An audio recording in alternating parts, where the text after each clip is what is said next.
ఓం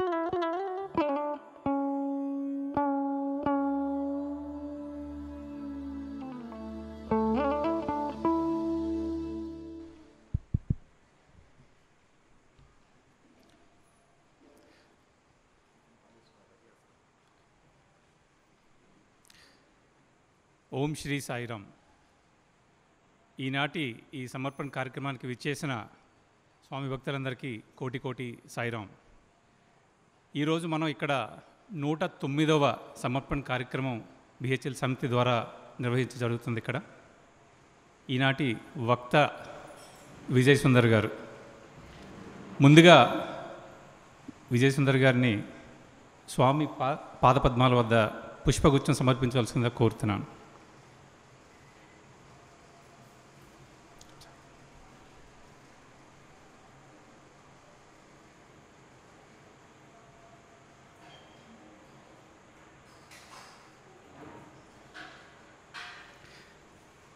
తదుపరి జ్యోతి ప్రజ్వలనంతో మనం కార్యక్రమాన్ని ముందుకు కొనసాగిద్దాం. ఈనాటి వక్త అయిన విజయసుందర్ గారిని వారి నాన్నగారు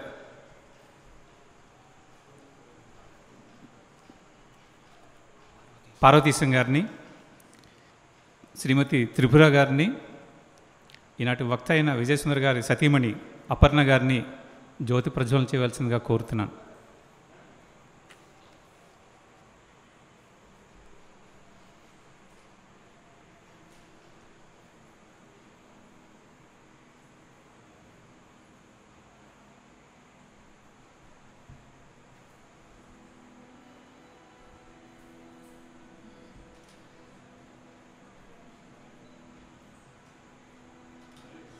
असतो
విజయ్ సుందర్ గారు 2007లో సత్య ఇన్స్టిట్యూట్ ఆఫ్ హైయర్ లెర్నింగ్ పుట్టపర్తిలో MBA చేయడానికని చేరి 2009లో MBA పూర్తి చేసుకున్నారు.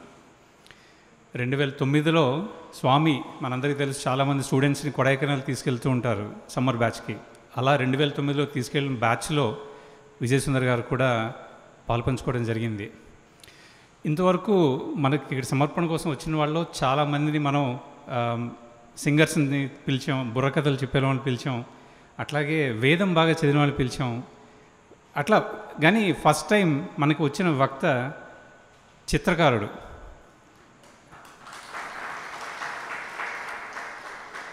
ఈయన అక్కడ MBA చేస్తున్న 2 సంవత్సరాల్లో స్వామి అనేక పర్యాయాలు ఈయన చేత చాలా స్కెచెస్, పెయింటింగ్స్ అన్ని వేయించడం జరిగింది చాలామందివి. ఈయన్ని స్వామి రవివర్మ అని కూడా పిలిచేవారు. సో రవివర్మ అంటే మనందరికీ బాగా తెలుసు, అతను అద్భుతమైన చిత్రకళ మనందరికీ తెలిసిందే.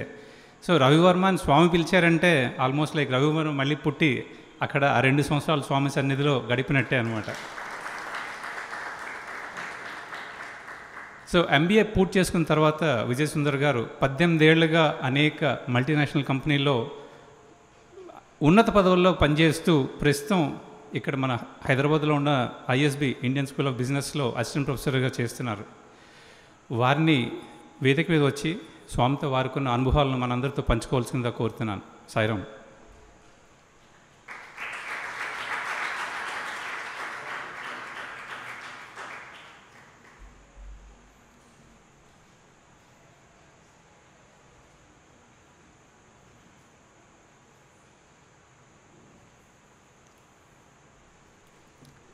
ఓం శ్రీ సాయిరామ్.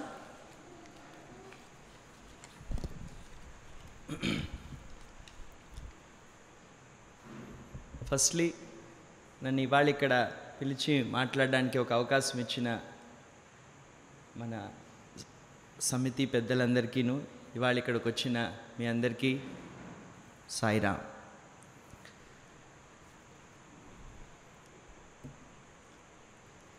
నన్ను ఇంట్రడ్యూస్ చేసేటప్పుడు చాలా వామ్గా ప్లెజెంట్గా ఇంట్రడ్యూస్ చేసిన బ్రదర్కి చాలా థ్యాంక్స్.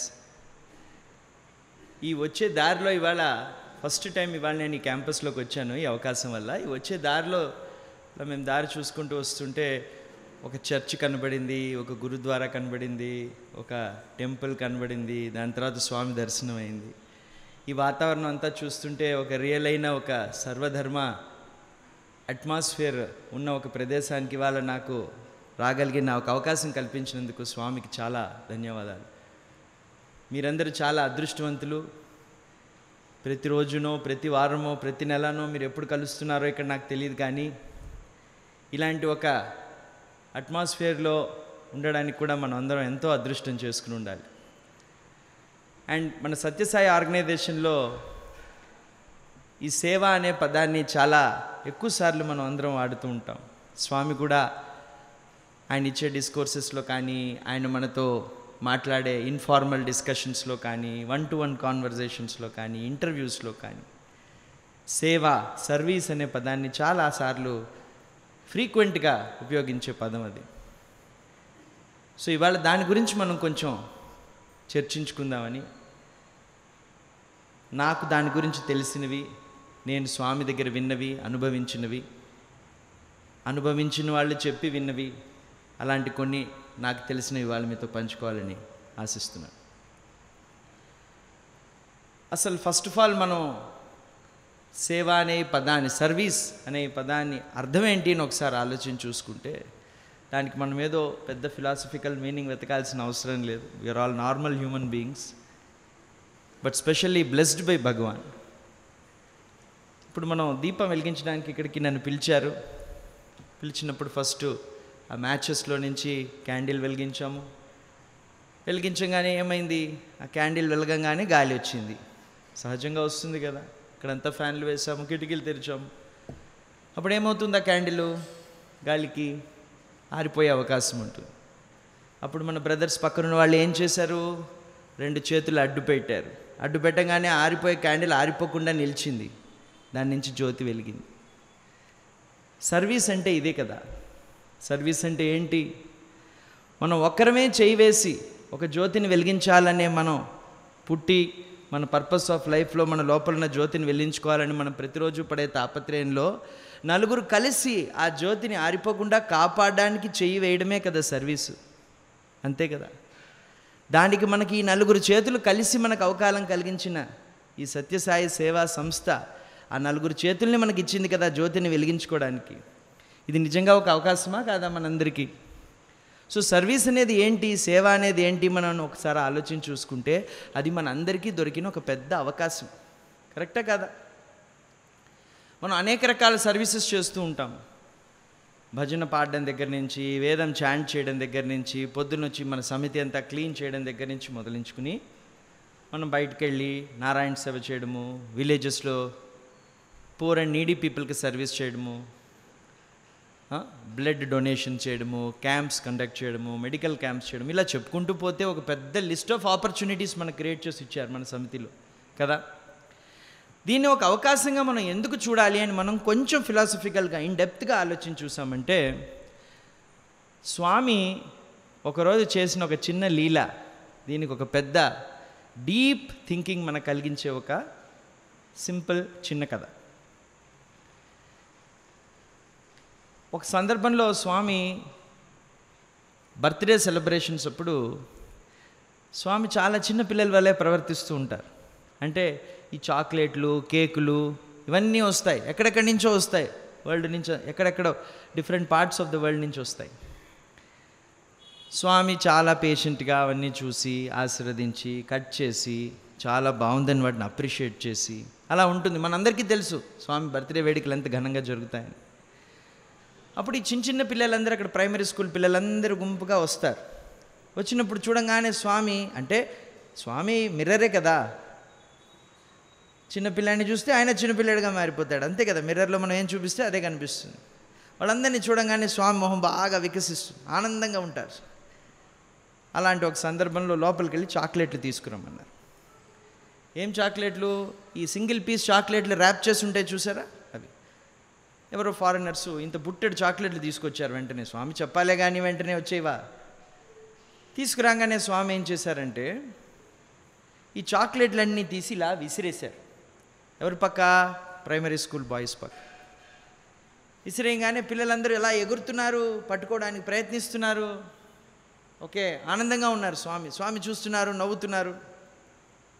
స్వామి పక్కన ఒక one of the Seva Dal senior coordinator కూర్చుని ఉన్నారు.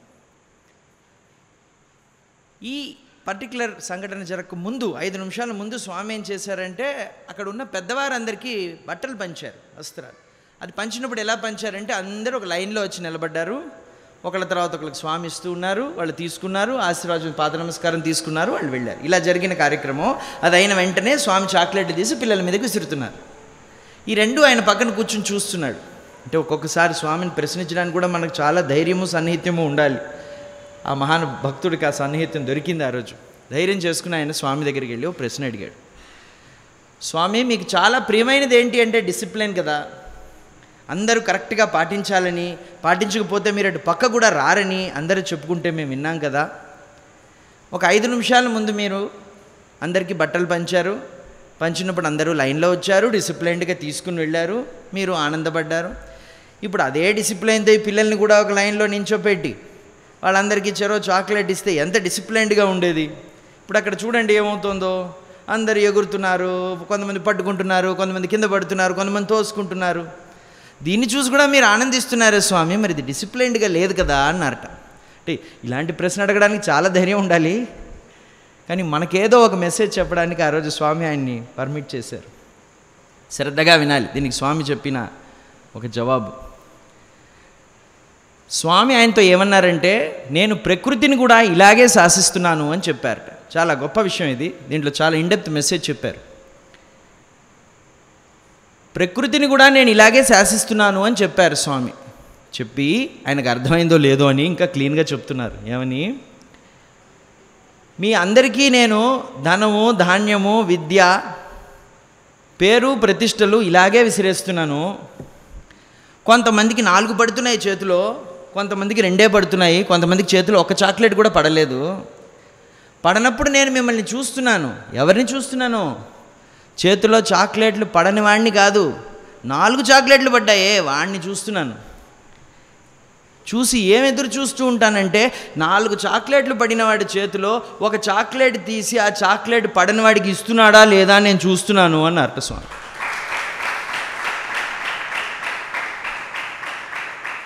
ఏం చెప్పారు ఈ ఎక్స్ప్లెనేషను? నేను ప్రకృతిని కూడా ఇలాగే శాసిస్తున్నాను అని చెప్పారండి. దీంట్లో అంటే ఇంతకన్నా సులభంగా చిన్నపిల్లలకి చాక్లెట్ ఇచ్చే విషయంలో ఇంత గొప్ప స్పిరిచువల్ మీనింగ్ ఉందా అన్నది మనకి స్వామితో ఉన్న సాహిత్యం వల్లనే దొరుకుతుందండి. ఇదే కదా సర్వీస్ అంటే. సేవ అనేది నిజంగా ఒక అవకాశం కాదా? మన చేతిలో 4 ఉన్నాయి, మన చేతిలో బలం ఉంది, మన చేతిలో డబ్బు ఉంది, చదువు ఉంది, మనకు ఆలోచించే బుద్ధి ఉంది. ఇవన్నీ లేని వాళ్ళు ఎంతమందో ఉన్నారు. మనల్ని స్వామి చూస్తున్నట్ట. ఎంత అదృష్టవంతులం మనం. 4 చాక్లెట్లు ఇవ్వడమే కాదు, మనల్ని వేరే చూస్తున్నాడంటే ఎంత అదృష్టవంతులం మనం. అంటే సర్వీస్ అనేది నిజంగా మనకిచ్చిన ఒక గొప్ప అవకాశం. ఇది ఆపర్చునిటీయా కాదా? దీన్ని మనం ఎలా ఉపయోగించుకుంటున్నాం అనేది మన చేతిలోనే ఉంది. ఎంతమంది పిల్లలు 4 చాక్లెట్లు పడినవాడు 3 జోబులో పెట్టుకుని ఏమీ తెలియనట్టు సైలెంట్గా ఉండే పిల్లలు ఉంటారు. 2 కదా పడ్డాయి, ఇవాళ కోటి తిందాం, రేపటి కోటి దాచుకుందాం అనుకునే పిల్లలు ఉంటారు. వాడికి ఒక్కటి కూడా పడలేదే, మనకు ఒక్కటి దొరికినా దాంట్లో సగం ఇచ్చి వాడు నేను కలిసి ఆనందింపచేద్దామనే పిల్లలు ఉంటారు. ఉంటారా ఉండరా? నేనేం చెప్తున్నానో అర్థమవుతుందా? మరి సర్వీస్ అనేది ఖచ్చితంగా ఒక అవకాశమే కదా. అనేక సందర్భాల్లో కూడా స్వామి దీని గురించి చాలా వివరించిన మనకి ఇండికేషన్స్ ఇచ్చిన, ఎక్స్ప్లెనేషన్స్ ఇచ్చిన అవకాశాలు ఎన్నో ఉన్నాయి. ఇంకో సందర్భంలో అక్కడ సూపర్ స్పెషాలిటీ హాస్పిటల్లో మనందరికీ తెలుసు ఎంత సర్వీస్ జరుగుతుంది ప్రతిరోజు. One of the largest freely run super speciality hospital in the world. ఎన్నో సర్జరీలు, ఎంతమందో పేషెంట్లు. అక్కడ లేనిది ఏంటి అంటే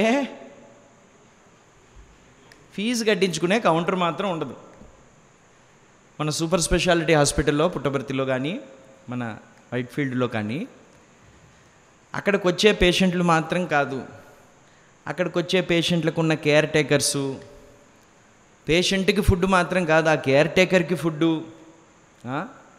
medicine, post medical care, pre medical tests, accommodation అన్నీ ఉచితమే. అక్కడంతా దొరికేది ప్రేమ మాత్రమే. అక్కడ ప్రేమ కౌంటర్లే ఉంటాయి కానీ మనకేమీ ఫీజు కట్టించుకునే కౌంటర్లు ఉండవు. అలాంటి సూపర్ స్పెషాలిటీ హాస్పిటల్లో పనిచేస్తున్న ఒక డాక్టర్కి ఒక ప్రాబ్లం వచ్చింది. ఏం ప్రాబ్లం అంటే ఆయన గుండెలో చిన్న బ్లాక్ ఉందన్నమాట. గుండెలో బ్లాక్ ఉంటే జనరల్గా ఇక్కడ సైన్స్ చదువుకున్న వాళ్ళు కానీ డాక్టర్లు కానీ ఎవరైనా ఉంటే మీకు తెలిసి ఉంటుంది. గుండెలో బ్లాక్ ఉంటే ఫస్ట్ ట్రీట్మెంట్ మొదలెట్టేటప్పుడు మెల్లిగా కొంచెం కొంచెంగా బ్లడ్ థిన్నర్స్ అవి ఇస్తారు. ఆ బ్లాక్ ఎక్కువ హెవీగా అయిపోకూడదని చెప్పి అది జనరల్గా ఇచ్చే ట్రీట్మెంట్. ఆయనే డాక్టరు, సో ఆయన కలీగ్స్ అందరూ డాక్టర్సే కాబట్టి ఆయన కలీగ్ ఒక ఆయనకి బ్లడ్ థిన్నర్స్ అది ఇవ్వాలి, స్టార్ట్ చేయాలి అనుకున్నారు. కరెక్టే కదా ఇంతవరకు.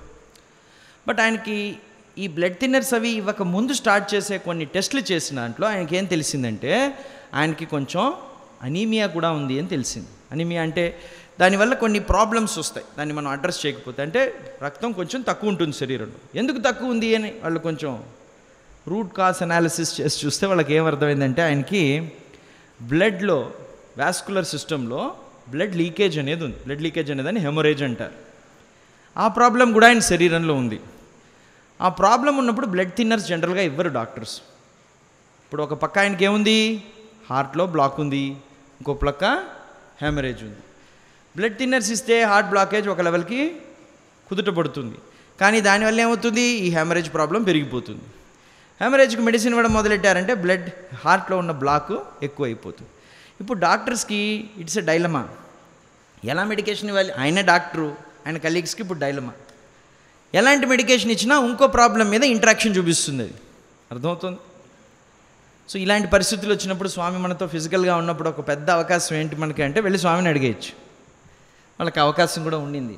సో ఆయన ట్రీట్ చేస్తున్న ఆయన కలీగ్ డాక్టర్ ఏం చేశాడు, స్వామి దగ్గరికి వెళ్ళి, స్వామి మన ఆర్గనైజేషన్లో ఎంతో సర్వీస్ చేస్తున్న ఒక డాక్టర్ అండి, ఇది పరిస్థితి, మేము ఏ మెడికేషన్ ఇవ్వాలి, ఈ మెడికేషన్ మొదట చేస్తే ఆ ప్రాబ్లం రావచ్చు, ఆ మెడికేషన్ మొదట చేస్తే ఈ ప్రాబ్లం రావచ్చు, ఏ మెడికేషన్ మొదట స్టార్ట్ చేయాలో కొంచెం గైడ్ చేయండి స్వామి అని అడిగారట డాక్టర్.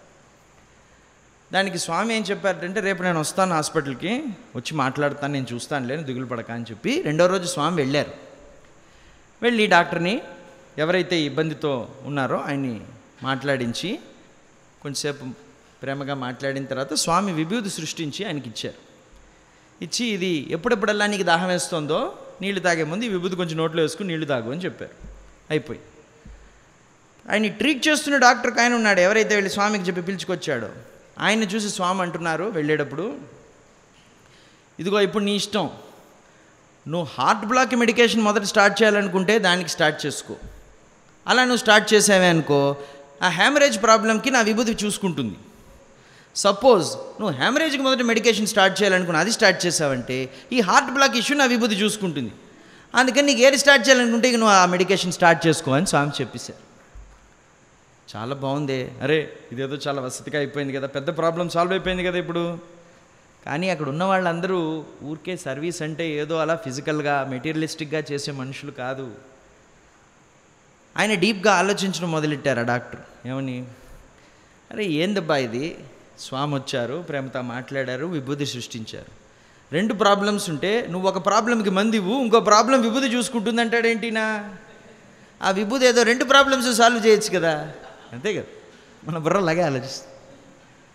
ధైర్యం చేసుకుని స్వామిని అడిగాడు, దేంటి స్వామి ఆ రెండు ప్రాబ్లమ్స్ విభూతి సాల్వ్ చేసేయచ్చు కదా అంటే, రెండు ప్రాబ్లమ్స్ విభూతి సాల్వ్ చేస్తే నీకు సేవ చేసే అవకాశం పోతుంది కదబ్బా అన్నట్టు. అసలు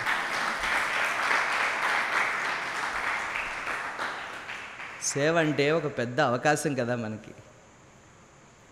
నువ్వు ఒక చెయ్యి వేస్తే నేను ఒక చెయ్యి వేస్తాను, మన ఇద్దరం కలిసి చేసే ఆ రొమాన్సే సేవ అన్నాడు స్వామి.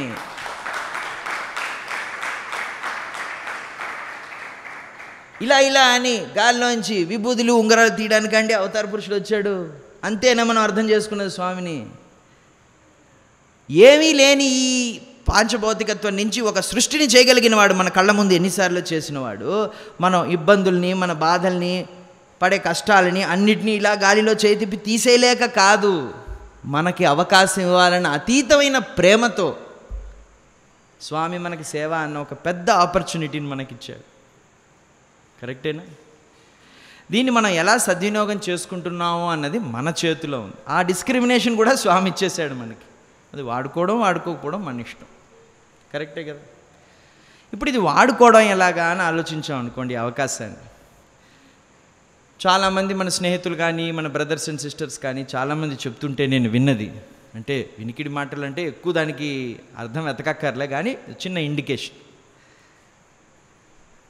మేము ఇన్నిసార్లు సర్వీస్ చేశాము, మేము ఇంతమందికి నారాయణ సేవ చేశాము, అంతమందికి ఇవి చేశాము అని నెంబర్లు చెప్తూ ఉంటారు. ఎప్పుడు స్వామి నెంబర్లు చెప్పి ఎక్కడైనా డిస్కోర్స్లో విన్నారా? స్వామి క్వాంటిటీని కాదుగా చూసేది, క్వాలిటీనే చూస్తున్నాడు. మనం ఇంత సేవ చేసాము, అంత సేవ చేసాము అన్నది ఆయనకి లెక్కలేదు. ఇంత అంత అనేది మనకే. స్వామికి ఇంత అంత అన్న భేదభావం ఉండదు కదా. ఇంతలోనూ ఉన్నది ఆయనే, అంతలోనూ ఉన్నది ఆయనే కదా. సో మన ఆ సర్వీస్ని ఉపయోగించుకునేటప్పుడు మనం ముఖ్యంగా మనసులో పెట్టుకోవాల్సిన విషయం ఏంటి అంటే, అక్కడ క్వాంటిటీ కాదు, క్వాలిటీ. క్వాలిటీ ఆఫ్ సర్వీస్ అనడానికి మనకి ఎన్నో ఉదాహరణలు ఉన్నాయి. దానికి స్వామి స్వయంగా దాన్ని ఎంత ఎంకరేజ్ చేశారనే దానికి మనకి ఈ అవతారంలోనే కాదు, ఎన్నో అవతారాల్లో మనకు ఉదాహరణలు ఉన్నాయి. మనకు అందరికీ తెలిసిన ఉదాహరణలే. ఒక్కసారి మన రామావతారాన్ని వెనక్కి తిరిగి చూసుకుంటే, మన శ్రీరామచంద్రుడు లంకకి వెళ్ళాలి, సముద్రం ఉంది, ఎలా క్రాస్ చేస్తాడు? లోకమాయ కప్పి పెట్టుకున్నాడు కదా. అలా అనుకుంటే ఇలా చేయి తిప్పితే సముద్రం అంతా జరిగిపోతుంది, కానీ తిప్పడుగా. అవకాశం ఇవ్వాలిగా అందరికీ సేవ చేయడానికి. సో ఏం చేస్తున్నాడు? ఏం చేయాలో తెలియక బాధపడుతూ కూర్చున్నాడు. పక్కనున్న వాళ్ళందరూ ఎవరు? అన్నీ యానిమల్సే. ఒక్కొక్క యానిమల్ ఒక్కొక్క ఆలోచన చెప్పాయి. ఇలా చేద్దాం స్వామి, అలా చేద్దాం స్వామి. కోతులు ఏం చెప్పాయి? స్వామి మనం రాళ్ళ మీద మీ రామనామం రాద్దాం స్వామి. మామూలు రాయి కూడా రామనామం రాస్తే ఒక గొప్ప రాయిగా మారి, భక్తితో కలిసిన రాయిగా మారి, ప్రేమతో కలిసిన రాయిగా మారి అది తేలుతుంది, దాని మీద మనం వెళ్ళిపోవచ్చు అన్నారు. ఓ అలాగా తేలుతుందంటావా? సరే రాయండి. ఈ కోతులందరూ రామనామం రాశారు, అన్నీ వేసాయి, అన్నీ తేలాయి. స్వామి కూడా చాలా ఆనందపడ్డారు. ఇది మామూలు బ్రిడ్జ్ కాదు కదా, చాలా దూరం కట్టాలి. ఒకరు మీరు నేను ఇద్దరు ముగ్గురు చేయేస్తే అయ్యే పని కాదు. ఎంతమంది కోతులు కలవాలి, ఎంతమంది సహకరించాలి. సో అన్ని రకాల యానిమల్స్ వచ్చి హెల్ప్ చేస్తున్నాయి. ఎన్నో రాళ్ళు వేసాయి ఒక్కొక్క కోతి. కానీ స్వామి దేన్ని చూస్తున్నారు అక్కడ? ఓ చిన్న ఉడతని చూస్తున్నారు. ఉడత రాళ్ళు మోయగలదా? దానికి ఉన్న శక్తి ఇంతే. అది ఏం చేసింది? అది పాపం 2 చేతులతో మోసుకుని 2 చేతులతో నడిచి కూడా దూరం వెళ్ళలేదు, కోతిలాగానో మనిషిలాగానో. ఇది పోయి సముద్రంలో దాని శరీరాన్ని తడుపుకుని మళ్ళీ వచ్చి అక్కడ ఉన్న ఇసుకలో మళ్ళీ మునిగి, అప్పుడు తడికి ఇసుకంతా అంటుకుంటుంది కదా, మళ్ళీ పోయి ఆ రాళ్ళ మీద జల్లుతోందిట పాపం. దీనివల్ల బ్రిడ్జి కట్టడం అనేది అసలు సాధ్యం అవుతుందా అన్న ఆలోచన ఉడతకి లేదు. దానికి ఉన్న ఆలోచన ఏంటో మనం చూడాలి. నా స్వామి ఒక కార్యక్రమం తలపెట్టాడు, దానికి నేనేం సేవ చేయగలను అన్న ఆలోచన స్వామికి నచ్చింది. అరే ఉడత కట్టగలదా బ్రిడ్జ్ అన్న ఆలోచన కాదు అక్కడ. ఉడత కాకపోతే ఇంకెవరి చేతగా అయిపోదు. బ్రిడ్జి కట్టడం అనేది స్వామి సంకల్పం, అది జరిగే తీరుతుంది. దాంట్లో నీ పాత్ర నువ్వు వహించాలనుకున్న ఆ సంకల్పం నీలో కలిగింది, చూసావా? దాన్ని స్వామి గుర్తించాడు. మరి ఇప్పుడు ఈ ఉడతలన్నీ ఒక ఉడతను చూసి ఇంకో ఉడత, అరే మ్యాక్సిమం కెపాసిటీ ఉడతకు అంతే అంటే వాళ్ళ మ్యాక్సిమం కెపాసిటీగా సర్వీస్ చేస్తున్నాయి. ఆ సర్వీస్లో ఉన్న క్వాలిటీనే స్వామి చూశాడు. కానీ ఆ కోతులతో కంపేర్ చేస్తే నీ సర్వీస్ ఎంత, నీ క్వాంటిటీ చాలా తక్కువ అన్నది స్వామి చూడలేదు, చూసారు అక్కడ. సో సర్వీస్ అనేది క్వాలిటీ మెట్రిక్, అది క్వాంటిటీ కాదు కదా మనకు కావాల్సింది. స్వామి భావప్రియుడు. ఎన్ని సందర్భాల్లోనో స్వామిది మనకు చెప్పాడు. ఇప్పుడు ఈ ఉడతలన్నీ ఏం చేస్తున్నాయి? భావప్రియుడని తెలిసిపోగానే అన్ని ఉడతలు మొదలెట్టాయి. అన్ని ఉడతలు చెరోసారి వెళ్ళడం, నీళ్ళలో మునగడం, ఇసుక తీసుకుని వేయడం. మరి ఈ కోతులు నడుస్తున్నాయి కదా మధ్యలో, ఈ ఉడతను తొక్కేస్తే అదొకటి చూసుకోవాలి. ఒక్కసారి స్వామి దృష్టిలో పడ్డాక ఇంక ఇవన్నీ ఏముందండి. ఏం చేశాడు స్వామి? ఉడతను తీసుకుని దాన్ని ప్రేమతో తడివాడు. శ్రీరామ రక్ష పడింది మీద. శ్రీరామ రక్ష పడంగానే ఇంక నీకు ఏ ఇబ్బంది కలిగినా సర్వీస్ చేసేటప్పుడు ఆ శ్రీరామ రక్ష నిన్ను కాపాడుతుందనే పెద్ద ఇండికేషన్ కాదా మనకు అక్కడ స్వామి ఇచ్చేది. సో సర్వీస్ అనేది ఏంటి? క్వాలిటీ. సాటిస్ఫాక్షన్ అనేది ఏంటి? క్వాలిటీ. హ్యాపీనెస్ అనేది ఏంటి? క్వాలిటీ. స్వామి ప్రేమ అనేది ఆ క్వాలిటీకే లొంగింది కానీ, ఆ దృష్టి దాని మీద, ఆ క్వాలిటీ మీద పడింది కానీ, పడంగానే వాళ్ళకి శ్రీరామ రక్ష కలిగింది కదా. ఇంకా ఏ కోతి దాన్ని తొక్కదు. ఎందుకంటే ఈ ఉడతలన్నీ మన భారతదేశంలో బ్రౌన్ కలర్లో ఉంటాయి, చీకట్లో కనబడవు, తొక్కేయచ్చు. ఇప్పుడు ఈ శ్రీరామ రక్ష ఏ కలర్లో ఉంది? తెల్ల రంగులో ఉంది. సో ఆ చీకట్లో కూడా శ్రీరామ రక్ష అది ఉడతా అని కనిపించేటట్టు చేస్తోంది. ఎవరు నేను తొక్కట్లే. చూసారా మనందరికీ తెల్ల వస్త్రం ఇచ్చి స్వామి ఎలా శ్రీరామ రక్షణ ఇచ్చాడో సర్వీస్ చేయడానికి. ఇదంతా మనకు ఒక ఇచ్చిన పెద్ద అవకాశం కాదా? స్వామి అవతార్హుడ్లో చేసిన పనులలో మనం అందరం ఉడతలమేనండి కాదా? ఎవరికైనా కోతులు, పోలార్ బేర్లు, జాంబవంతులు అన్న భావం ఏదైనా ఉంటే దయచేసి అది వదిలేసుకోవాలి. లేకపోతే మనం చేసే సర్వీస్లో ఉన్న క్వాలిటీ అంతా డైల్యూట్ అయిపోతుంది. అంతే కదా. మనం అందరం దుమ్ము రాల్చిన ఉడతలు. కానీ మనకి ముఖ్యత్వం ఇచ్చాడు చూసారా స్వామి. అక్కడే స్వామి క్వాలిటీ ఇన్ సర్వీస్ని చూస్తున్నాడు. సో స్వామి ఏం చెప్తారు అంటే, నువ్వు పెద్ద పెద్ద పర్వతాలు మోసేయక్కర్లేదు, పెద్ద పెద్ద రాకెట్లు లాంచ్ చేయక్కర్లేదు. You need not do great things, do good things అన్నారు స్వామి. చిన్న పనిని తీసుకో, క్రమశిక్షణతో ఆ పనిని ప్రతిరోజు చేస్తురా. ఆ పని చేసేటప్పుడు దాంట్లో భక్తిని కలుపు. ఆ పని నా దగ్గరికి నువ్వు పెట్టిన పువ్వులాగా వచ్చి చేరిపోతుంది అన్నారు స్వామి. ఇది స్వామి సర్వీస్కి ఇచ్చిన ఒక గొప్ప డెఫినిషన్ మనందరికీ. ఇలా కదా మనం సర్వీస్ని చూడాలి. ఈ శ్రీరామరక్ష కడిగిన ఉడతల్లాగా మనం ప్రవర్తించిన నాళ్ళు మనకి ఏ ప్రాబ్లమ్స్ ఉండవు. సర్వీస్ చేస్తున్నప్పుడు చిన్న చితక ఇబ్బందులు వచ్చినా ఆ ఇబ్బందులు అలా వచ్చి ఇలా పోయి నలుగురు వచ్చి నలుగురు చేతులు వేసి దీపాన్ని వెలిగించేస్తారు. మన మీద శ్రీరామరక్ష ఉంది. కానీ ఇక్కడ మనం అందరం చేసే ఇంకొక చిన్న పొరపాటు ఏంటో కూడా మనం ఆలోచించుకోవాలి. ఇంతవరకు కథ బాగానే ఉంది. సర్వీస్ చేయాలనుకోవడం, అది అవకాశం అనుకోవడం, దాంట్లో క్వాలిటీతో భావంతో చేయడం. కానీ ఈ సర్వీస్ చేసేటప్పుడు చాలా సందర్భాల్లో స్వామి చెప్పిన మాట ఏంటి అంటే, సర్వీస్ అనేది ఒక మెకానికల్ టాస్క్ లాగా మనం చేయకూడదు అన్నారు. మెకానికల్ టాస్క్ అంటే ఏంటి? ఒక రిచువల్ లాగా. పొద్దున్నగానే నేను పళ్ళు తోముకుంటాను, కారకంగానే ఆటోమేటిక్గా నేను గేర్ని క్లచ్ని నొక్కుతాను. ఇది మెకానికల్గా మన సబ్కాన్షియస్ మైండ్లో ఊరిపోయి మనం బ్లైండ్గా చేస్తున్న పని. ఇలా సర్వీస్ చేయకూడదు అన్నారు స్వామి. అది మన part and parcel of DNA of the బాడీలో ఉండాలి. కానీ అది మెకానికల్గా చేయకూడదు. దాంట్లో ఒక విశేషమైన ఒక ద్రవణాన్ని కలపాలి అంటున్నారు స్వామి. చూడండి ఒక్కసారి, స్వామి మనందరికీ చెప్పిన మహామంత్రం ఏంటి? Love all serve all. First love all, తర్వాతే సర్వ్ ఆల్. ఈ లవ్ లేని సర్వీస్ని స్వామి నాకు వచ్చి చేరదు అన్నాడు. సర్వీస్ చేసేటప్పుడు స్వామి చెప్పిన మాటలు ఇవి. డాక్టర్స్ని చూసి స్వామి ఒకసారి అన్న మాట, ఇది ఒక డాక్టర్ చెప్పగానే విన్నాను. ఒక సీనియర్ డాక్టర్ స్వామికి చాలా సన్నిహితంగా ఉన్నాయని. స్వామి చెప్పారట, నువ్వు మందులు ఇవ్వాలి అని మందులు ఇస్తే అది రోగాన్ని ఎలా నయం చేస్తుంది? నువ్వు రోగం నయం అవ్వాలి అని మందు ఇవ్వాలట. దీనికి దానికి చాలా తేడా ఉందిట. దాన్ని స్వామి ఏమన్నారంటే, నువ్వు రోగం నయం అవ్వాలి అని మందు ఇస్తే దాన్ని మెడిసిన్ అంటారట. MEDICINE, medicine. నేను మంది ఇవ్వాలి అని నువ్వు మందిస్తే అది మెడిసిన్ అవుతుందిట. MEDISIN, సిన్, పాపం అవుతుందిట. అంటే అక్కడ ఏమి ముఖ్యం? నువ్వు చేసే పని కన్నా. రెండిట్లోనూ మందే ఇస్తున్నాడు డాక్టరు, కానీ నీ భావం ముఖ్యం. ఆ భావం ఎలా ఉండాలి? ప్రేమతో కలిగిన భావంగా ఉండాలి. అప్పుడే మెడిసిన్ అవుతుంది, లేకపోతే అది మెడిసిన్ అయిపోతుంది అని చెప్పారు. సో నేను ఇప్పుడు టీచర్ వృత్తిలో ఉన్నందువల్ల నేను కార్పొరేట్ వరల్డ్ నుంచి టీచర్ వృత్తిలోకి వచ్చినప్పుడు స్వామి టీచింగ్ గురించి ఏం చెప్పారా అని కొంచెం మనకేమైనా మెసేజెస్ దొరుకుతాయా అని కొన్ని చదువుకోవడానికి ప్రయత్నించాను. దాంట్లో నాకు ఇలాంటి మెసేజ్ ఒకటి దొరికింది.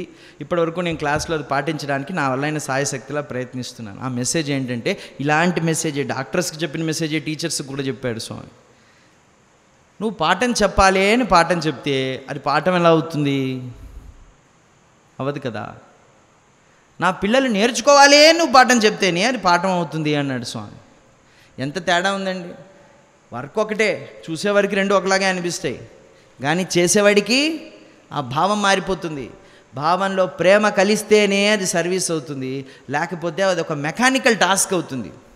ఎన్నిసార్లు మనం ఎన్ని సర్వీసుల్లో పాల్గొలేదు, ఎన్నిసార్లు మనం నిద్రపోయేటప్పుడు ఆ రోజు నా స్వామిని నేను ఆనంద పెట్టాను ఇవాళ అన్న భావంతో మనం నిద్రపోయాము, ఆ రోజు మాత్రమే మనం ప్రేమని దాంట్లో కలిపాము అని అర్థం. సో ఈ చోట మనం పొరపాటు చేసుకోకుండా మనల్ని మనం కాపాడుకోవాలి. అంటే ఇవన్నీ ఏదో నేను చేస్తున్నానని మీరు చేయట్లేదన్న భావంతో నేను చెప్పట్లేదు, మన అందరికీ తెలిసిన విషయాలే. సత్సంగం కాబట్టి ఇంకోసారి మనందరం వాటిని గుర్తు తెచ్చుకుంటున్నాం, అంతే కదా. మనందరం సాటి ప్రయాణికులం.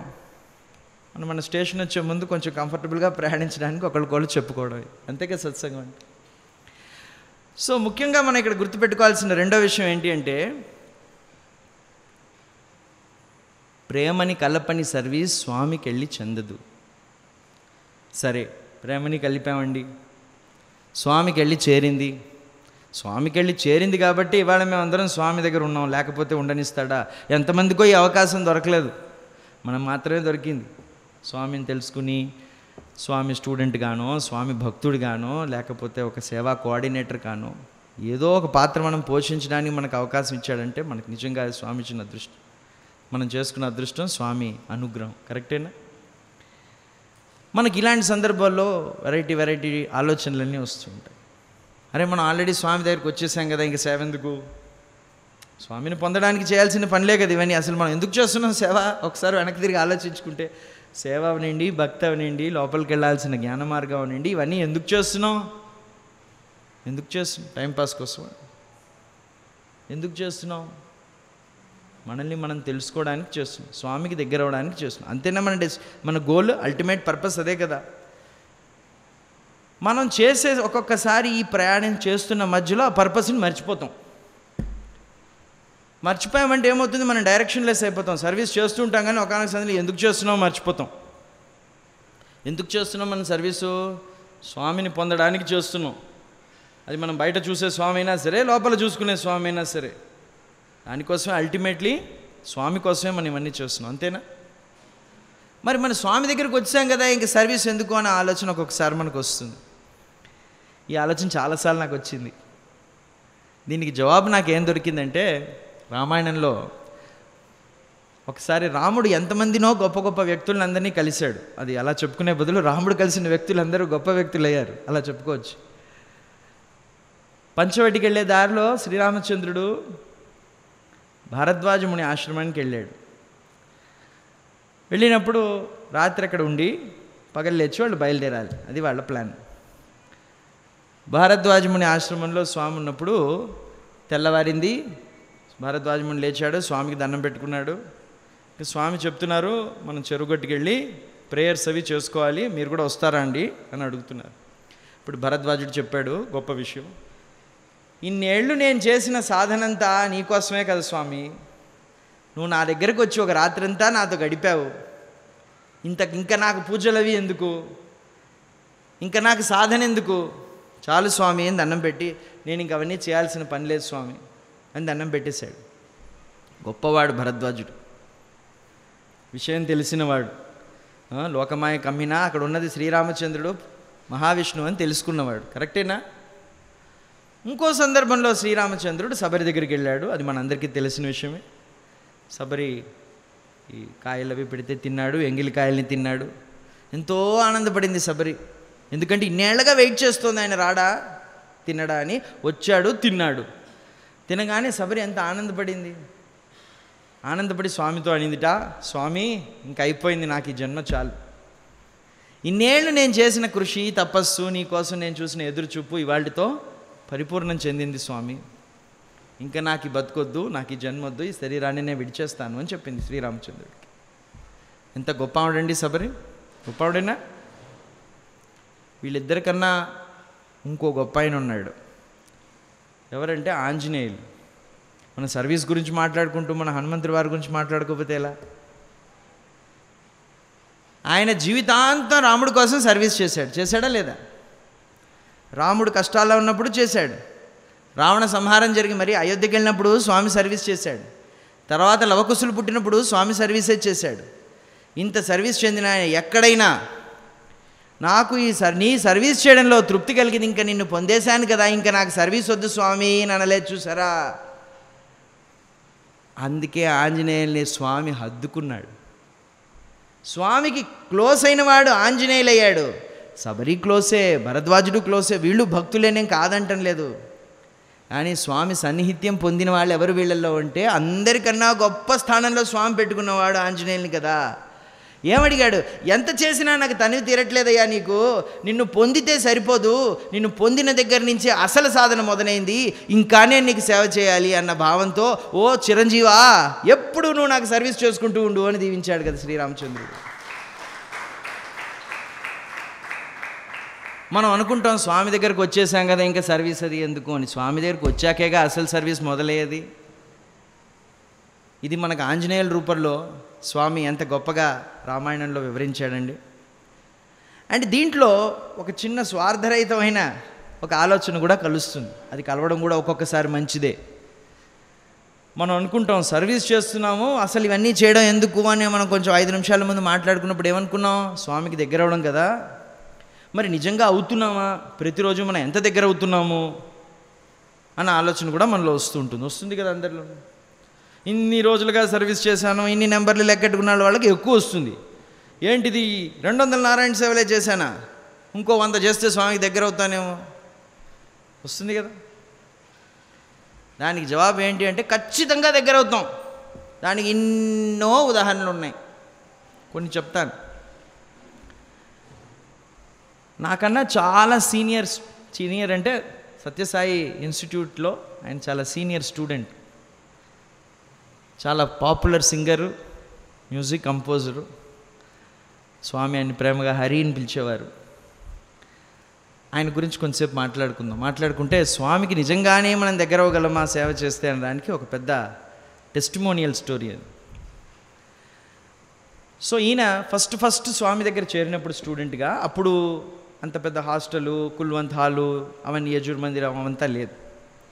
ఒక సింపుల్ మందిరము, దాంట్లో స్వామి ఉండేవారు. అక్కడి నుంచి కొంచెం దూరంలో హాస్టల్స్ ఉండేవి, మధ్యలో అంతా ఇసుక. స్వామి అనుకుంటే నడుచుకుంటూ హాస్టల్కి వచ్చేస్తారు. ఈయన చేరిన కొత్తలు మన సత్యసాయి ఇన్స్టిట్యూట్ ఆఫ్ హైయర్ ఎడ్యుకేషన్లో మన హరి అనే ఈ స్టూడెంట్ చేరిన కొత్తల్లో స్వామి అప్పుడు హాస్టల్కి వచ్చారు నడుచుకుంటూ గబగబా. Surprise visit. హాస్టల్కి వచ్చినప్పుడు స్వామి ఎలా చూస్తారు, కొత్త పిల్లలందరూ వచ్చారా, చాలా సంతోషం. ఏమేమి తెచ్చారు, ఏమి టాలెంట్స్ ఉన్నాయి పిల్లలకి అంటే, స్వామి మన అందరిలో ఉన్న టాలెంట్ని అలా ట్యాప్ చేస్తూ దాంట్లో ఆనందం పొందుతూ ఉంటాడు. సో ఆయన వచ్చినప్పుడు కొన్ని చిన్న కార్యక్రమాలు అవి చేసి స్వామిని మురిపించడానికి ఒక అవకాశం అన్నమాట.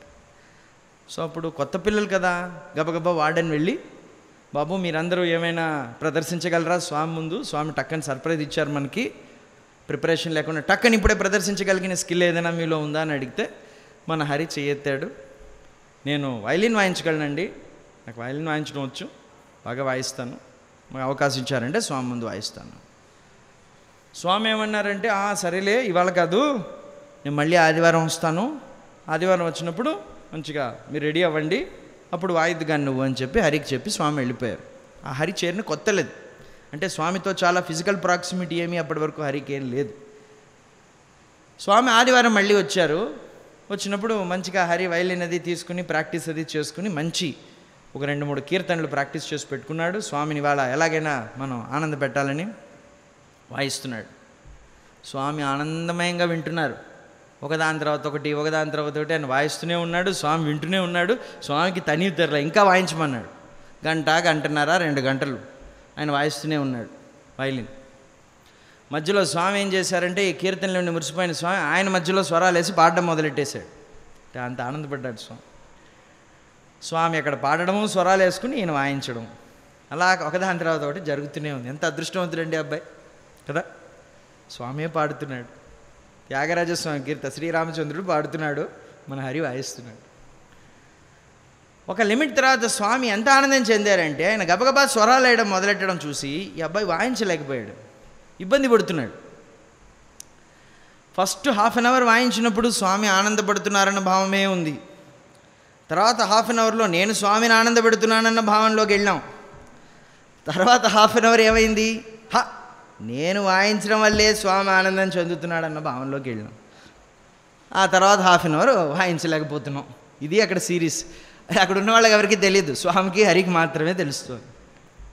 అయిపోయింది, వాయించలేకపోయాడు. స్వామి ఆపేసి మధ్యలో, ఇబ్బంది పడక నాయన, నీకు తెలిసినవి ఏమైనా కొన్ని కృతులు ఉంటే వాయించే, త్యాగరాజ స్వామి కృతులు అని. ఆ అబ్బాయి వాయించాడు. తర్వాత కానీ ఏదో ఒక అసంతృప్తి లోపల కనబడింది హరికి.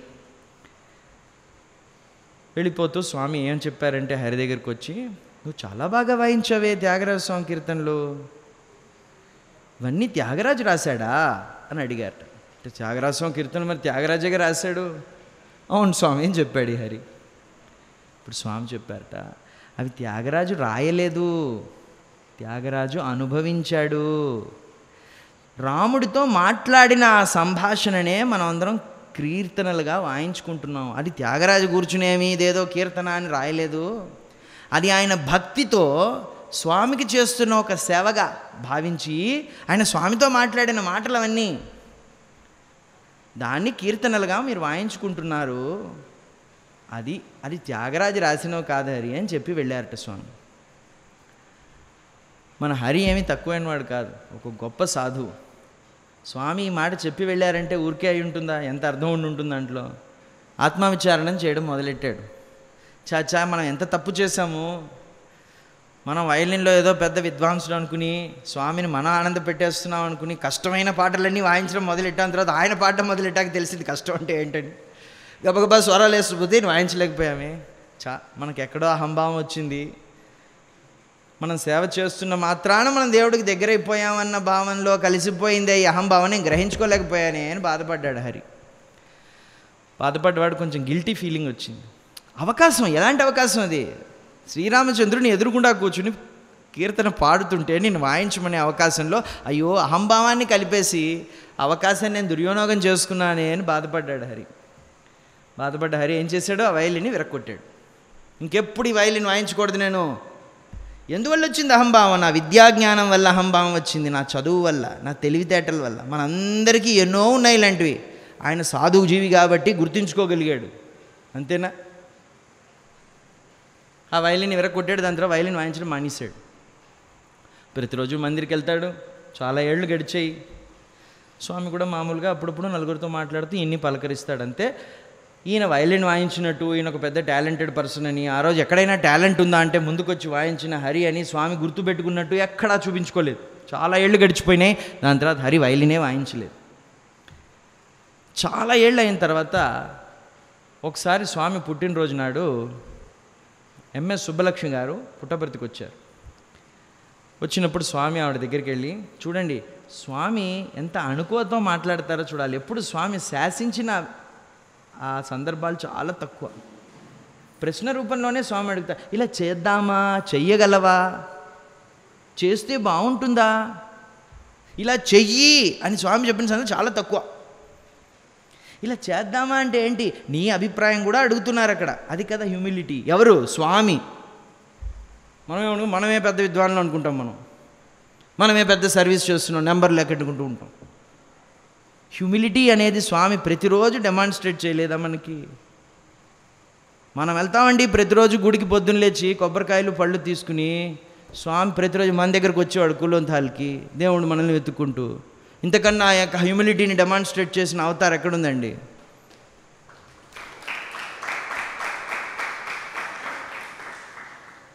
ఆ రోజు ఎంఎస్ సుబ్బలక్ష్మి వాయిస్తాను స్వామి, అయ్యో ఎంత పెద్ద అవకాశం ఇది, మీ బర్త్డే రోజు నేను పాట పాడతాను స్వామి అని ఒప్పుకుంది. ఒప్పుకున్న తర్వాత ఆవిడకి ఆఫ్టర్ థాట్ వచ్చింది, అరే మనం పాట పాడతాం సరే, ఇక్కడ చాలామంది భక్తులు ఉంటారు స్వామి బర్త్డే అంటే, మరి పక్క వాయిద్యాలు అవి ఉండకపోతే షో బాగుండదేమో నాకు ఆలోచన వచ్చింది. కొంచెం హెసిటేట్ చేస్తూ స్వామి దగ్గర చెప్పింది, స్వామి మీ బర్త్డే రోజు నేను పాట అయితే పాడతాను, కానీ పక్క వాయిద్యాలు అవి లేవు, నేను తెచ్చుకోలేదు, ఎందుకంటే నేను పాట పాడాలని ప్రిపేర్డ్గా రాలేదు, మీ దర్శనం కోసం వచ్చాను. స్వామి అన్నారు, అదేం పర్వాలేదు, నువ్వు రెడీ అయిపో పాటకి, బర్త్డే రోజు అన్ని పక్క వాయిద్యాలు నేను రెడీ చేయించేస్తాను, నువ్వేం దిగులు పడకని చెప్పేశారు స్వామి ఆవిడకి. ఆవిడ ఆనందంగా వెళ్ళిపోయింది. ఎంఎస్ సుబ్బలక్ష్మి గారు స్వామి దగ్గరికి వచ్చిన కథ ఇంకా అపూర్వమైన కథ, అది ఇంకో రోజు చెప్పుకుందాం. స్వామి ఏం చేశారంటే సాయంత్రం అలా వచ్చినప్పుడు హరిని చూసి, హరి రేపు నా పుట్టినరోజు రోజు ఎంఎస్ సుబ్బలక్ష్మి గారు పాడతారట, నువ్వు వైలిన్ వాయిస్తావా అని అడిగారు స్వామి. ఇంతకన్నా ఏం కావాలి? పోయిన అవకాశం మళ్ళీ చిక్కితే ఈసారి తప్పు చేయకూడదని చాలా జాగ్రత్తతో ఆనందంతో, అమ్మా ఇది కదా అవకాశం అని, ఖచ్చితంగా వాయిస్తాను స్వామి, ఇంతకన్నా నాకేం కావాలి అన్నాడే కానీ ఆనందంలో ఏం మర్చిపోయాడు? వైలిన్ విరిగొట్టేశాడుగా, వైలిన్ లేదు అక్కడ.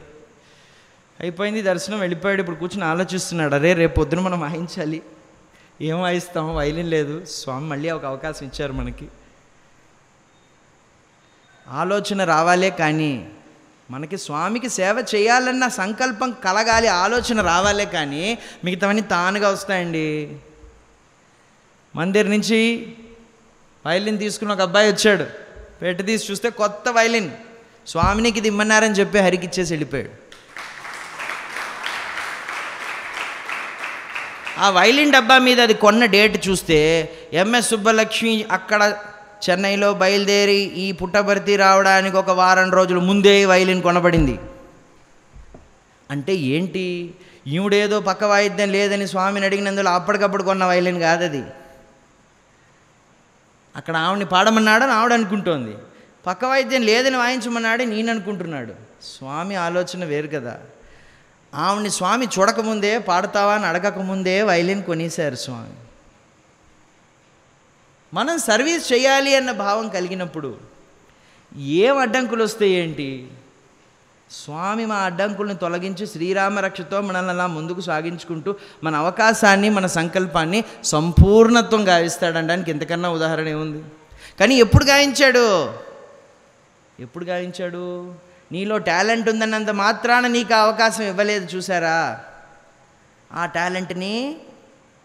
టాలెంట్ వెనకాలన్న ఆ అహంభావాన్ని మొదట విరక్కొట్టాడు. నీలో నువ్వు ఆత్మవిచారణ చేయడానికి నీకు కొంచెం సమయం ఇచ్చాడు.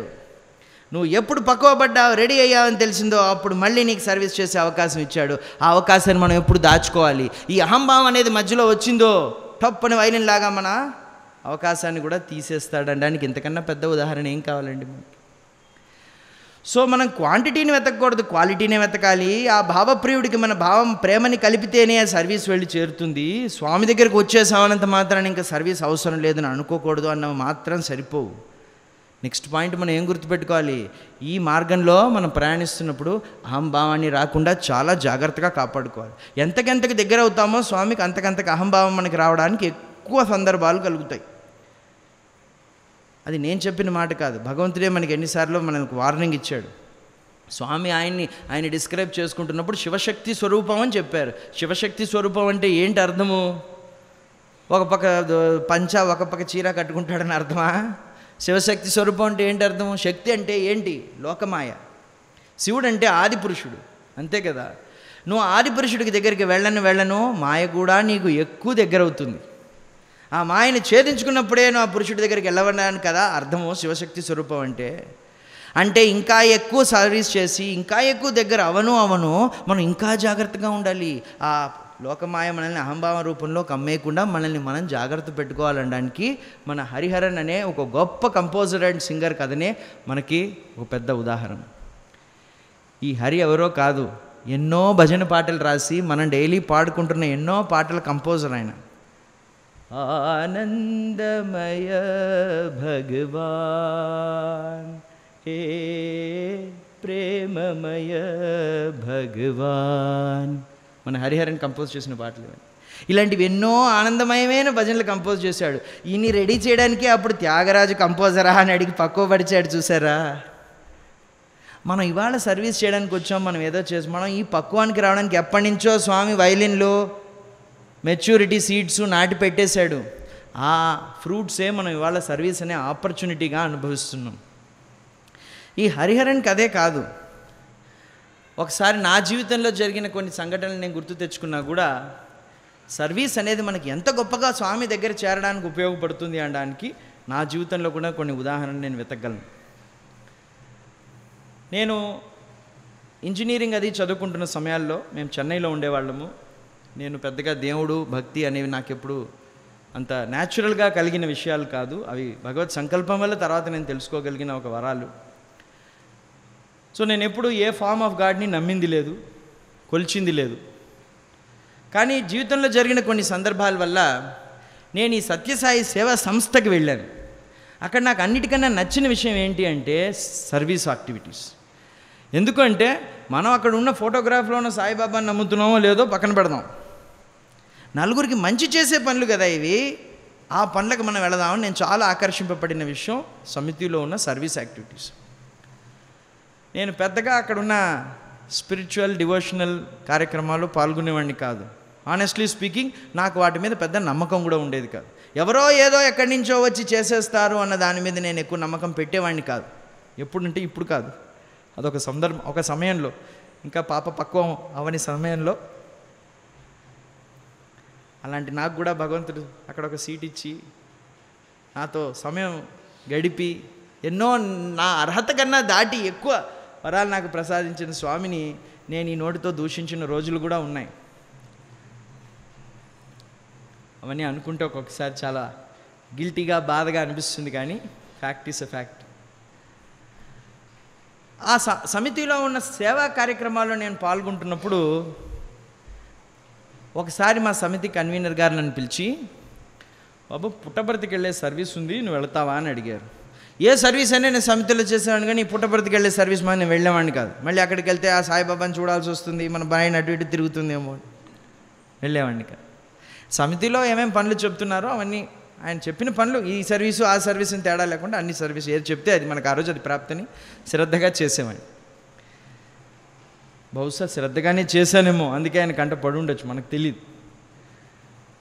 ఒకరోజు ఆయన నాకు ఫోన్ చేసి రిక్వెస్ట్ చేశారు, దయచేసి ఒక్కసారి మాత్రం నువ్వు వెళ్ళి రావాలి బాబు సర్వీస్కి. ఎందుకంటే యాక్చువల్గా ఎందుకు వెళుతున్నారంటే కాంచీపురం డిస్ట్రిక్ట్లో ఉన్న బాల వికాస్ పిల్లలందరూ స్వామి ముందు ఒక ప్రోగ్రాం చేయాలని వాళ్ళకి అనుమతి దొరికింది. ఆ ప్రోగ్రాం పేరు పంచమహాయజ్ఞం. 5 రకాల యజ్ఞాల ద్వారా మనం దేవుణ్ణి కొలుచుకోవచ్చు. తల్లిదండ్రులను కొలవడము, మనతో ఉన్న జంతుజాలాలని కొలవడము, ఇంటికి వచ్చిన అతిథుల్ని కొలవడము, గురువుల్ని కొలవడము, అన్నిటికన్నా లోపల మనలో ఉన్న భగవంతుని వెతుకుతూ ఆయన్ని కొలవడం అనే పంచమహాయజ్ఞాల ద్వారా దేవుణ్ణి పొందొచ్చు అని బాల వికాస్ పిల్లలు రకరకాల స్కిట్లు చేసి డ్రామాలు స్వామి ముందు వేసే అవకాశం అది. దానికి కొంతమంది సెట్ బాయ్స్ కావాలి. అంటే వెనకాల ఈ బ్యానర్లు అవి పట్టుకుని నించోవడం, సెట్లు అవి వేయడం, ఈ సీన్ అవగానే అవన్నీ తీసేసి ఆ సీన్లు పెట్టడం, కర్టన్స్ రెడీ చేయడం, వాటికి కొన్ని సేవాదాలు కావాలి. దాంట్లో ఆల్రెడీ కొంతమంది సేవాదాలు ఈ డ్రామా రిహార్సల్స్ అప్పుడే ట్రైన్ అయిపోయి ఉన్నారు. దాంట్లో ఒక అబ్బాయికి వైరల్ ఫీవర్ వచ్చి వెళ్ళలేకపోయిన పరిస్థితుల్లో దానికి నువ్వు వెళతావా అని ఆయన నన్ను అడిగారు. అక్కడ మనకు పుట్టపర్తి వెళ్ళాలనేది అట్రాక్షన్ లేదు.